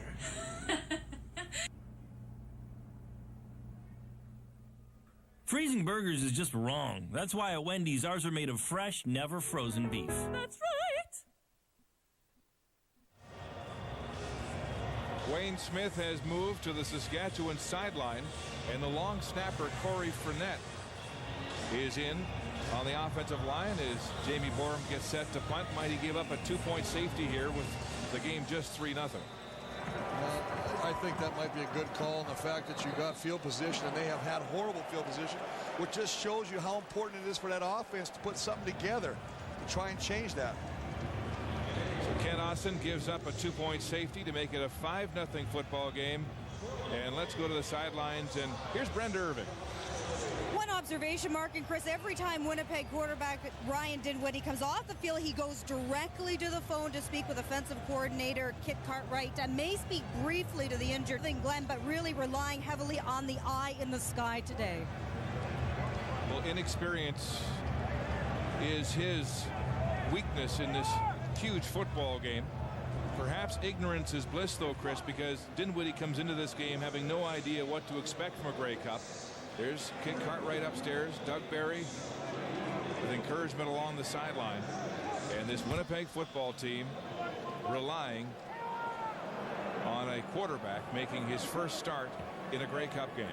You know, and he's had that obstacle his entire life. When Boise State was looking to recruit him, they brought an offensive coordinator in. They took him into a chalkboard and they drew up a defense and said, how would you beat this? Well, he went and looked at that defense and destroyed it with about 3 different tactics. As soon as they saw that, they said, son, you're going to Boise State. Yes, and he lit up the Big Sky Conference with nearly 10,000 yards passing in just 3 seasons as a starter. Stokes and Reed are back to receive the kickoff from Jamie Borum. Borum with a short kick to Stokes at the 20. Keith Stokes straight up the middle of the field in traffic and brought down Tristan Clovis, who lost his safety job in September, has been a huge force on special teams for this football team. A reminder, Warrior of the Game, we want you to log on to cbcsports.ca during the second half to vote for the player who you think showed the heart and determination of a Warrior. We'll show you who wins during the post-game show. Warrior of the Game is brought to you by the 2008 GMC Sierra, professional grade. Bombers will open this series with a bunch formation. Dinwiddie, play action, rolling wide side, gets outside contained. Dinwiddie can't find a receiver and just heads out of, and he'll lose a yard on that play. Chris, he's getting time when he rolls with the football, but he's having trouble finding anybody open. But it is a smart play. You talk about offensive coordinator Kit Cartwright. I like what he's doing. Let's not leave Dinwiddie as a target back there. Let's get him out there. Let's stretch the Saskatchewan defense. And if there's nothing there, then he has the option. Do I throw it or do I tuck it and run? And what that does is it limits the potential for turnovers. And that's what they want him not to do. Reggie Hunt, who has had some tremendous playoff games leading to the Grey Cup. The Rider defense trying to stop them here. 2nd and 11. Dinwiddie downfield for Stiegel, and he's got it. A jump ball in front of James Johnson, and a first down for the Blue Bombers. Well, once again, Dinwiddie hooking up with Milt Stiegel. Stiegel, who reads that zone coverage, just does a nice job going down the seam. Eddie Davis is going to be the cover guy. He's going to be on him all day. Hits him, but watch that. I mean, that's right there. Knowing where Davis is going and going to the opening, forcing Johnson to come make the tackle, but not before another first down. Milt Stiegel celebrated in Winnipeg this year, breaking the touchdown career mark with 144 and driven in this Grey Cup in his 13th and perhaps final season as Charles Roberts has a carry. Luke Mullender making the tackle for the Rough Riders. And now he'll be substituted on 2nd down. Kitwana Jones coming in. Well, they better watch, because as Dinwiddie does the handoff to Charles Roberts, nobody on the backside picks up Ryan. Now, if Dinwiddie gets to the outside like that again, he's going to really be running for a long time. Roberts split wide left. 6 receiver set on 2nd and 6. Here comes the blitz from Saskatchewan. The crossing route complete to Terrence, and he's hammered. Kitwana Jones closing quickly to finish him off. And they'll hold the Bombers shy of the first down to a punt situation. Perhaps a field goal. We'll see where they spot it. It would be a 50-yard field goal if they did. Kitwana Jones is just pure hustle. I mean, that's a nice job. And watch this closing. He's just rushing the quarterback from the end position. So not only does he put pressure on Dinwiddie, he leaves and chases down Edwards and makes the tackle. Jones in his 3rd season out of Hampton. Dave Dickinson was saying last week he was the one defender he feared the most in that Saskatchewan defense. Westwood will punt, standing 2 yards across center field. Angling again. Out of bounds. And a perfectly placed punt. No return on that one. And again, tough field position for Saskatchewan.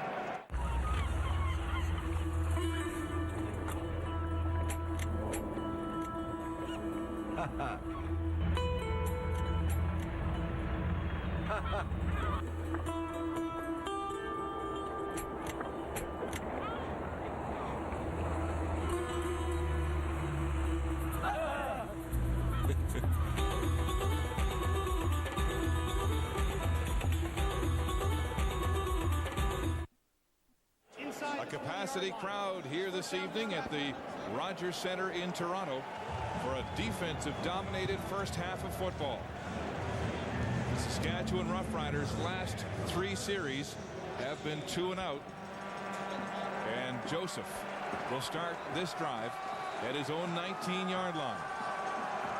Digging out of poor field position in this first half. 4-man rush. Joseph straight back in the pocket. Flushed. He wants to throw. Now he's across the image. Gets a block from Corey Grant. And out of bounds. A late flag as Barron Simpson puts a lick on Joseph, who will have the necessary first down yardage. Well, it will. The interesting flag will be, and I see Corey Grant thinking he might have got blocking from behind, as that allowed Kerry Joseph to get to the outside. I believe that's a flag, and that's all indications. When they call your defensive captain over in Barron Simpson, that's usually a good sign the penalty's going against the opposition. Illegal block. Saskatchewan number 2. Before yards were gained. We're going to go back to the point of last scrimmage, back 10 yards. Repeat first down. Frustration breaking out on the Saskatchewan bench as Corey Grant takes away a first down. Well, you'll see him right here, and there he is. He's definitely got him from the behind. Almost looked like he let him go, though, Chris. Well, anytime that you're that close, and of course you saw it as the defender went down, it just permeates the flag. You know what's going to happen right now. Now it's 2nd and 20 from the 9. Check that. 1st and 20 after the penalty from the 9-yard line. Joseph dropping to the end zone in the goal line. Out of pressure, throwing downfield for Fantuz, and it's too far. He was open behind Kelly Malvo. Well, the first time that Kerry Joseph has attempted to go deep vertically on this defense and get some of these defenders, the secondary guys, to turn their hips and run with the receiver. Now, Fantuz has got him. They're going to drop down. You see pressure. Look at the deep zone. There's Barron Simpson. Kerry Joseph sees who he wants to go to. He just overthrows Fantuz down the middle. Joseph has 3 completions in 13 attempts for only 28 yards. This is a quarterback who had 600 yards passing in 2 playoff games. This is your most outstanding player. 2nd and 20. Again to the goal line. Joseph has time, opening it up for Fantuz and overthrows him again. Markey's got the read. He's getting what he wants. That's the positive. The flip side is that he's overthrowing these open receivers. Now, one of the things that Ken Austin has talked about that's been frustrating is they've left points on the board in the 2 previous playoff games. They have overthrown open receivers. And once again, look at Fantuz, a little bit of a wheel route to the sideline and up. He's open, but simply overthrown. Yes, and evidenced in the 12 field goal attempts in the 2 playoff games by Luka Kanji. And Joseph takes a knee. And so will Borum, conceding a 2nd safety touch in this first half as the Bombers build their lead to 7-0. Frustration in Saskatchewan. Introducing the all-new Nissan Rogue. With our intuitive all-wheel drive system that adjusts to changing conditions in 1/10 of a second. Giving you confidence when you need it most. And a flexible interior that gives you storage where you need it most. It's a whole new crossover from Nissan. The all-new Nissan Rogue. Just 4 days left until the absolute final deadline in the Princess Margaret Cash and Cars Lottery. Only 4 days left to get your ticket and be eligible to win 3 cash prizes of $1 million. Plus exclusive cars like Ferrari, Maserati, and Aston Martin. There are over 34,000 incredible cash and car prizes, and chances of winning are 1 in 8. Call now.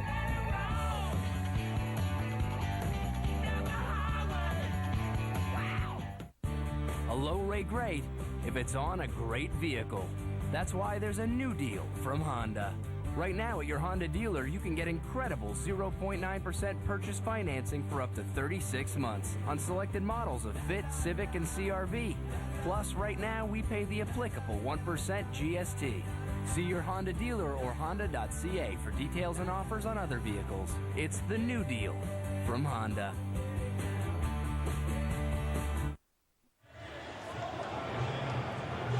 Joseph has never won anything more than this Grey Cup. He's frustrated, getting some help on the sidelines from the offensive coordinator, Ken Miller. There's Marcus Crandall, who was the MVP of the 2001 Grey Cup, leading Calgary to that upset of the favored Winnipeg Blue Bombers, all going over the notes and trying to get this offense on track, Chris. Well, you've got to get down on that. They said originally that what they were going to do is give a small package to carry just to get him into the game, but that hasn't worked. Stokes from his 9. Coming wide side, has a crease, has a flag on the play as he's filled by James Johnson at the 35-yard line, and this will be coming back. That's the indication. A reminder, Grey Cup coming up in under 8 minutes, and the Grey Cup halftime performance presented by Rogers will feature Lenny Kravitz. Winnipeg, number 42. 10-yard penalty on the run back. First down. Neil McKinley caught holding on that return. That'll be interesting, Mark, because this is the worst field position that the Bomber offense has started with all game. They've been averaging usually around their 40-yard line. So we'll see what they can do to try and dig themselves out from around the 14. Ryan Dinwiddie in his first CFL start, coming under the bright lights of the Grey Cup against a defense that led the league and has brought pressure all afternoon. 6 receivers set for Dinwiddie. Quick release, and it's complete. As Stiegel has his 4th catch of the football game. Milt Stiegel has been the favorite target for Dinwiddie in this first half. But you have to be impressed. Look at the read. Watch. First, we'll take a look at Milt as he's working again against Eddie Davis. It's up. It's nothing fancy. He's just going to break it off to the sideline. Johnson comes up. But Dinwiddie is making great pre-snap reads. Now, that's not what you're thinking is going to happen when you get a guy in his first professional start. He's looking pretty calm back there.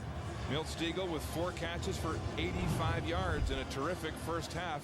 You know, Chris, he set his record of 144 career touchdowns using 14 different quarterbacks. Do you think that might help him here with a young quarterback like Dinwiddie? So far, it looks like he's Dinwiddie's security blanket. Well, most definitely, and we talked about that earlier. If you have a guy that's hot right now, that's what your quarterback, especially a guy, is going to do. He's going to latch onto him and throw all his trust in him. But I think as he starts to get more comfortable, I expect Dinwiddie to start spreading that ball around to some of the other receivers, most notably Armstrong and Edwards. Stiegel has been the Blue Bombers' #1 receiver in the playoffs with 96 yards receiving on 8 catches and 2 touchdowns coming into this game, and already at 85 yards. Second and short, and the sneak from Dinwiddie is good for the first down.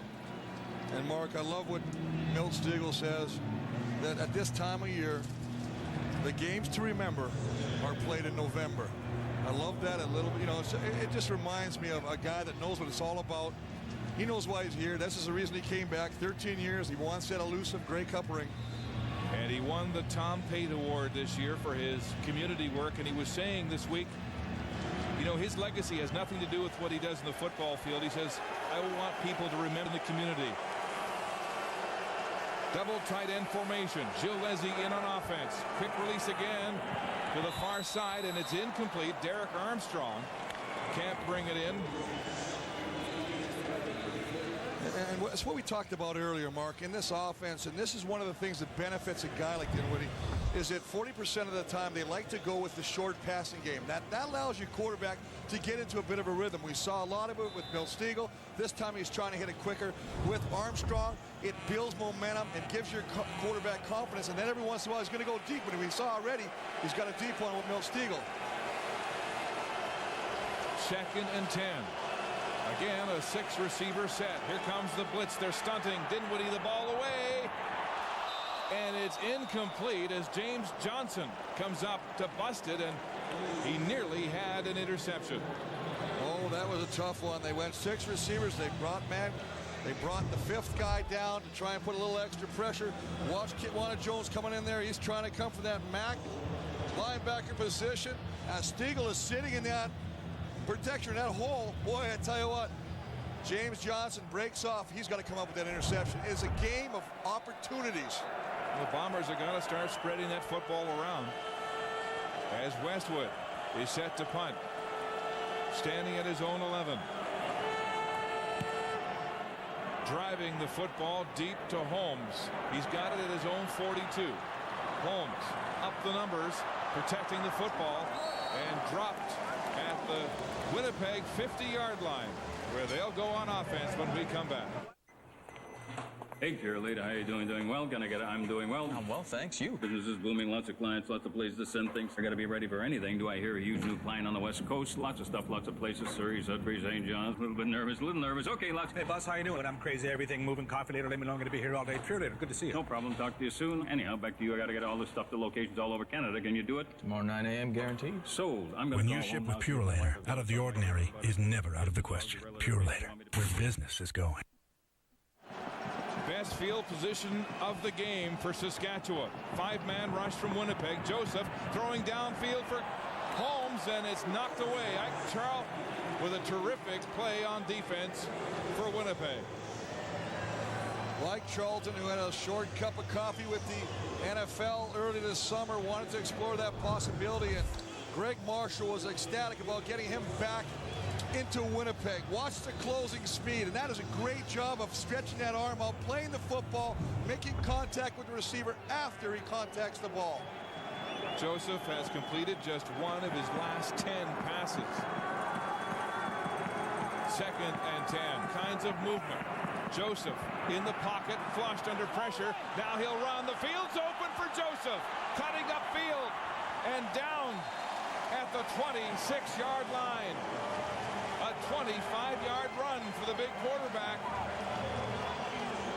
The arm's giving him trouble, so he'll use his legs. Well, we talked about the fact that he is a double arsenal. The one is his arm. It's not working right now. He's not completing many passes, but he's such a great athlete. So when he gets out there and he sees any type of seam, he turns into one of the most elusive running backs, and he makes that defense pay. Rushed for 109 yards against Calgary in the semifinal, 43 last week in the final. And he's got 2 carries for 59 so far. Joseph rolling, looking wide side, pumping, now firing the hook pass to DJ Flick. And Flick will hold on this time after dropping a beauty in the first quarter. Well, his zone coverage. What I like, though, is every time that Kerry Joseph takes off with the ball on a big run, it seems like it gets him into the football game. He gets hit. It's like he wakes up. All of a sudden, he comes back, sits back there, rolls a little bit to the right, fires a dart into zone coverage to the receiver Flick, and that's what you want. Look, he's wide open. He's just sitting in the zone. Nice execution. Rough Riders inside the red zone for the first time in this Grey Cup game. Double tight end formation. Look at this. 70% of the time they stick the ball in the end zone. First down. Handing off to Wes Cates. Cutting back. Fumbles the football. It's in the end zone. Still loose. In a pileup. The Bombers say they've got it. Ike Charlton is on the ball first. The second turnover of the Grey Cup committed by the Rough Riders. Ike Charlton, Souvenir. Cam Hall is the man who may have forced it. Well, a team that didn't commit any turnovers last week against BC Lions. One of the reasons they're here today. 2 turnovers already in the first half. Let's take a look. It's a little cutback. He wraps up that ball, but the ball just gets punched out, and then it becomes a mad dash to the end zone. And look at that. I tell you, Ike Charlton going airborne to secure that football. He's going to come to the right. He cuts it back to the left. There's contact, and he just gets the ball, almost pops out. Haywood was the last man to contact Cates to force it. And Charles Roberts runs into a wall, and he's gang tackled at the line of scrimmage. There's some pushing and shoving down on the pile there as Maurice Lloyd gets up, but Ike Charlton with a huge fumble recovery in the Winnipeg end zone. Cam Hall and Jerome Haywood tag teaming Cates the fumble. 2 turnovers in the first half for the Rough Riders, who have yet to get on the scoreboard.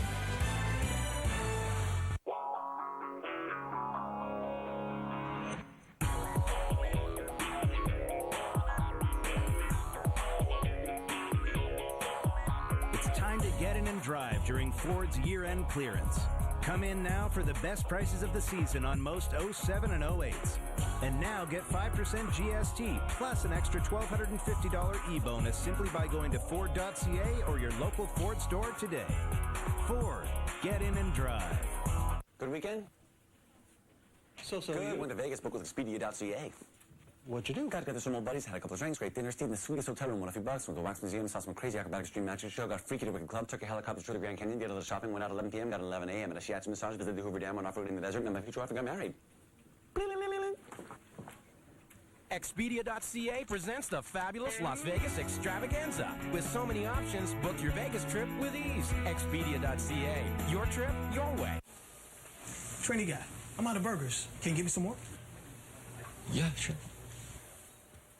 I love video, dear Ophelia. I'm just looking for some burger patties. Pray tell, trainee knave. Burgers in the freezer.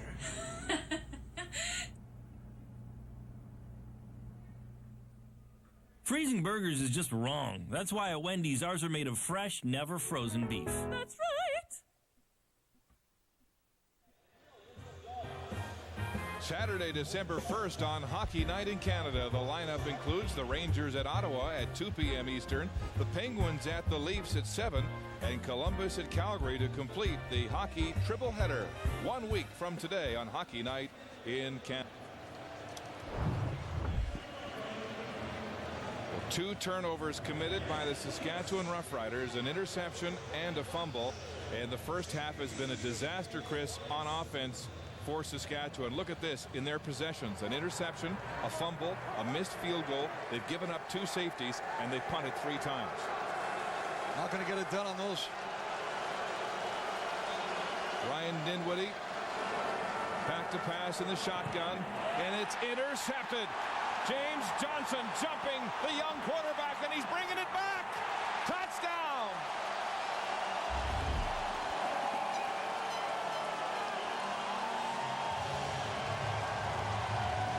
James Johnson, the shutdown corner. The leader in interceptions this year for Saskatchewan. Brings it back 30 yards.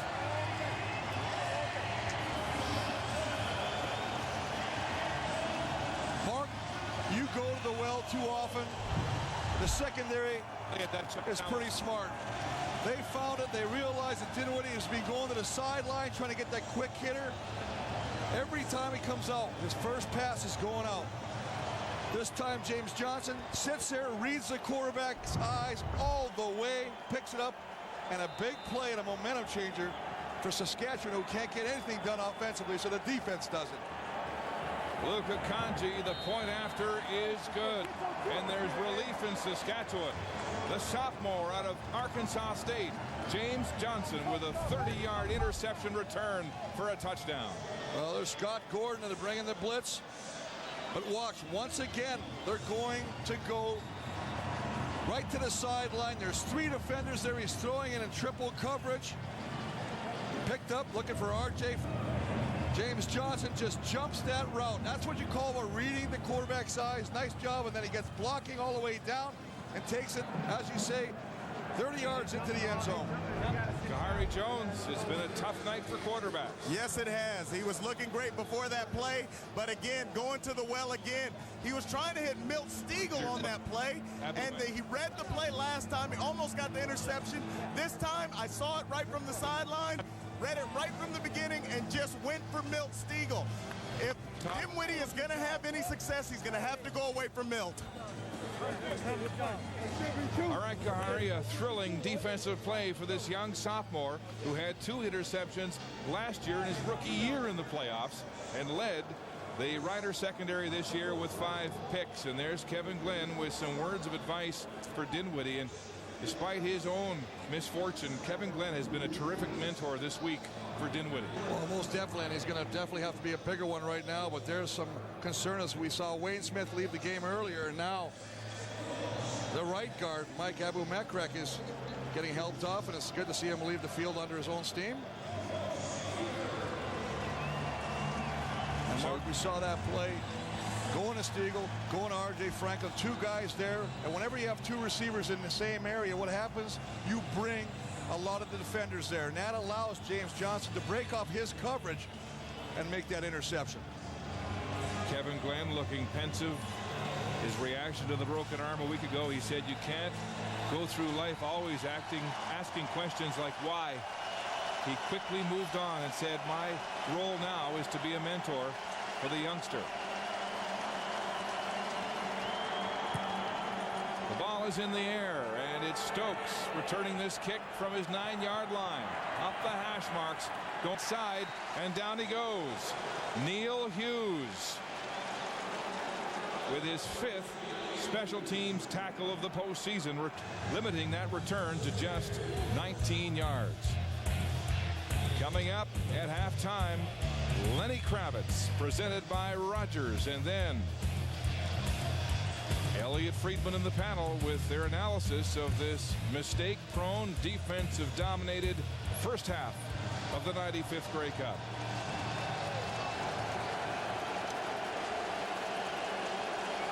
Dinwiddie now up behind his center.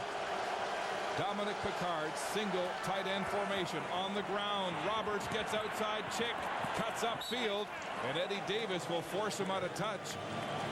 But that will be a gain of 12, maybe 13 yards, and a first down as the quarterback goes back to the ground game to settle down. Well, I think it's very important, number one, involved in your offense, especially after throwing a pick. Give him the ball. Now, remember, you can also use Charles Roberts in a screen, so you don't have to just hand it off. You can make him part of your offense by throwing the ball to him quickly, letting him get in open areas where he's one-on-one in coverage, because he can make a lot of people miss. Charles Roberts, second in CFL rushing this year behind Joe Smith, 1,379 yards. He gets the call again, cutting upfield. Sean Lucas will wrap him up at the 45-yard line for a gain of 4 on the play. Well, I know that Charles, talking before the football game, he wanted to be more of an impact in this Grey Cup game. In 2001, he was only utilized 7 times carrying the ball. He said, that's way too much. We had 3 backs at that time. I have to be the primary carrier. He has been for the last couple of years, and he expects him to do big things if he gets it about 20 times today. The little man became the Bombers' all-time leading rusher this year, surpassing Leo Lewis at midseason. Look at the numbers from the East Final, over 100. Passing down, 6 receivers downfield, throwing deep for R.J. Franklin, and incomplete. And Sean Lucas, who made the tackle on the previous play, breaks it up in the air. That's a nice job of getting the coverage from Sean Lucas, because they're trying to get a mismatch, right? So they bring him out. Third guy's going to bust down the seam. Now there's Hunt. He's got the underneath thing. That's a nice job. Now some people call that bracket coverage where you have a guy underneath and a guy over top. And for that pass to be completed, boy, that's got to be a beautifully thrown football. Bobby Dice with some advice for the youngster, who's getting lots of advice from all sides on that Bomber bench as they try to get him some confidence and get some offense going. But the Bombers will punt again. Westwood at his 31, angling it, a line drive punt. Won't get it away. Holmes bobbles it, side first man downfield. Kyrus Hebert, and again his returns have been tough. That's just a 1-yard return on a 45-yard punt. Next week on CBC Sports Weekend, the Capital One Grand Slam. Curling, BDO Canadian Open. Saturday, the semifinal at 7 Eastern, 4 o'clock Pacific time on Country Canada. And the final on Sunday at 1 Eastern, 10 a.m. Pacific time. Ryan Dinwiddie, it's like taking a drink from a fire hose, Chris, trying to absorb this game plan in the pressure of this Grey Cup. Well, remember, too many people talking to the quarterback can be a huge distraction as well. Joseph in the shotgun. Play action. Dropping more. Throwing to the wide side, and Andy Fantuz can't make the catch. It's high and outside. It's a little bit of a reversal. We saw Kerry Joseph at the end of the first half of Goober struggle. He didn't complete 7 going into the halftime. He was 0 for 7 his last attempt, but they were all going into the dirt. This time he just seems to be overthrowing, putting too much air on the ball. Ken Austin says he measures his quarterback by 3 parameters: decision making, accuracy, mental and physical toughness. Right now the accuracy's been off for Kerry Joseph. 2 of his last 12. Back to pass on second down. under pressure. Now he'll throw wide open as Wes Cates in the flats. He gets past Ike Charlton. First down and more, and he's hard to bring down. Kyrus Hebert drops Wes Cates, playing on a broken foot in the Grey Cup. Well, and this is what, I mean, you talked about his passes being off, but he's got so much mental toughness. That's what I love.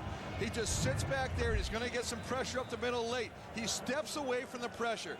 That buys him the extra time. Now see the pressure coming, steps around it, looks down. Look how he's looking downfield. He finds one in the flats.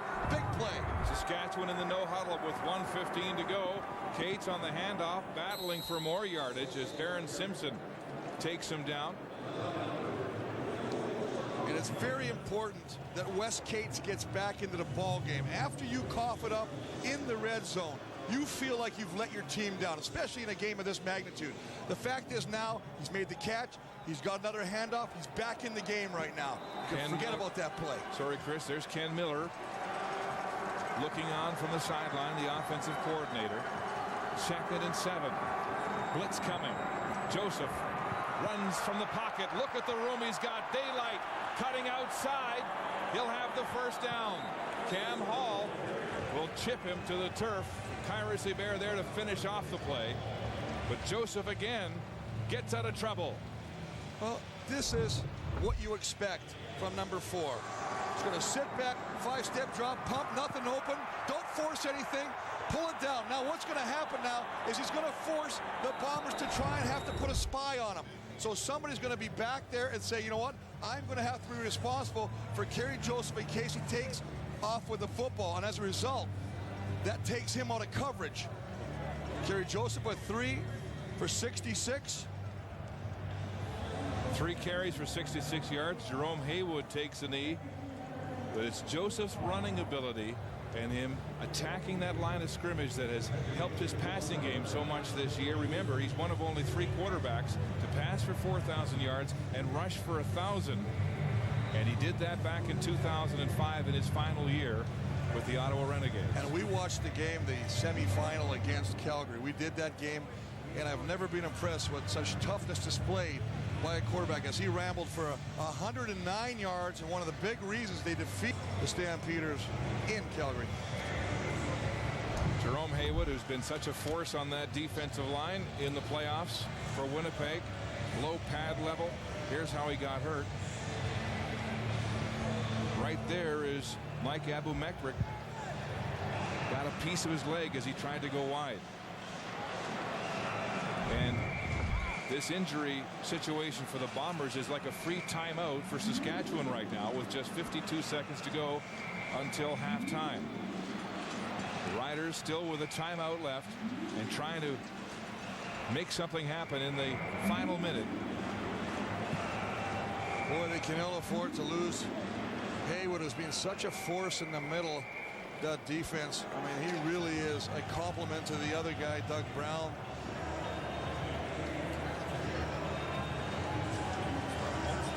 So John Osterhaus will come into the game for Jerome Haywood, who is up and walking off on his own to the Bomber sideline. The Riders will need to get to at least the 40-yard line of Winnipeg to be in field goal range. First down. Joseph throwing with authority and complete to Andy Fantuzzi. Busts the first tackle and heads upfield. His first catch of the Grey Cup. And Andy Fantuzzi is the type of guy that he's had all these comparisons drawn to him, like Ray Elgard. And the fact is, when he gets the ball, the rest of the team gets excited because he has great hands. But watch what he does after he makes the catch. He will not let the first guy bring him down. We see him breaking tackles time after time. The breakout player of the year, just 22 yards shy of 1,000 this season, his second season. Joseph in the pocket, crossing route, and flick pays a price. But the football is Ike Charlton nearly takes his head off. Whoa, you could hear that all the way up here. Zone coverage is going to run across the middle, gets a nice catch, and number 10, Ike Charlton, who's already got a fumble recovery, is waiting for him. Good pressure, just a little under route. Woo! So Charlton lowers the boom. Flick holds on for a gain of 6. on the play in a very physical first half of defensive football. Joseph with some instructions from Kent Austin, who led the Riders to their last Grey Cup victory as the MVP and quarterback of this football team in 1989. He's a rookie coach, Chris, but he's galvanized with experience in the Grey. Mentioned off the top, 89 he won, 94 he won in BC, 2004 a winner as an offensive coach with the Toronto Argonauts. But here he is now trying to deliver a Cinderella first season. The blitz is on. Joseph on second down under pressure, and they've got him. Sacked by Tom Canada, the sack leader in Winnipeg this season with 12. Well, Tom Canada is a force. He is just going to keep coming. He's just at the top of your screen. He's going to be working against Jeremy Jones. And what he does is just knocks the offensive lineman's hands down, runs the corner, and brings down Joseph for the sack. Take a look what they've done today on pressure. There's Haywood, Doug Brown, Bear with the knockdown. Great pressure all afternoon. Pick by Greg Moss, and the second sack of the game will force the Riders into this 45-yard field goal. Kanji's longest this year from 50. Straight down the field. Kanji has the ball up. And good. He missed from 42. He makes good from 45.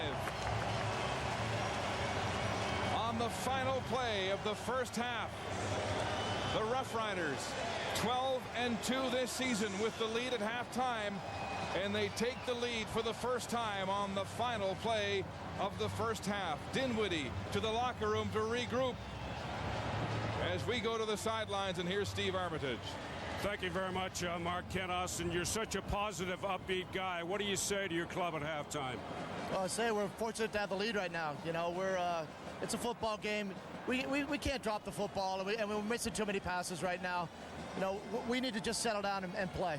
Defense playing great. Kerry Joseph in the offense a little sluggish in that first half. Do you make adjustments? Yeah, we'll make adjustments, but we wouldn't have been as sluggish if we had completed a couple more passes. You can get momentum when you do that. Ken, thanks very much. Good luck. Yep. Mark? Thank you, Steve. Ken Austin saying his team needs some composure. Ryan Dinwiddie is being fed a dose of defense in his Grey Cup debut.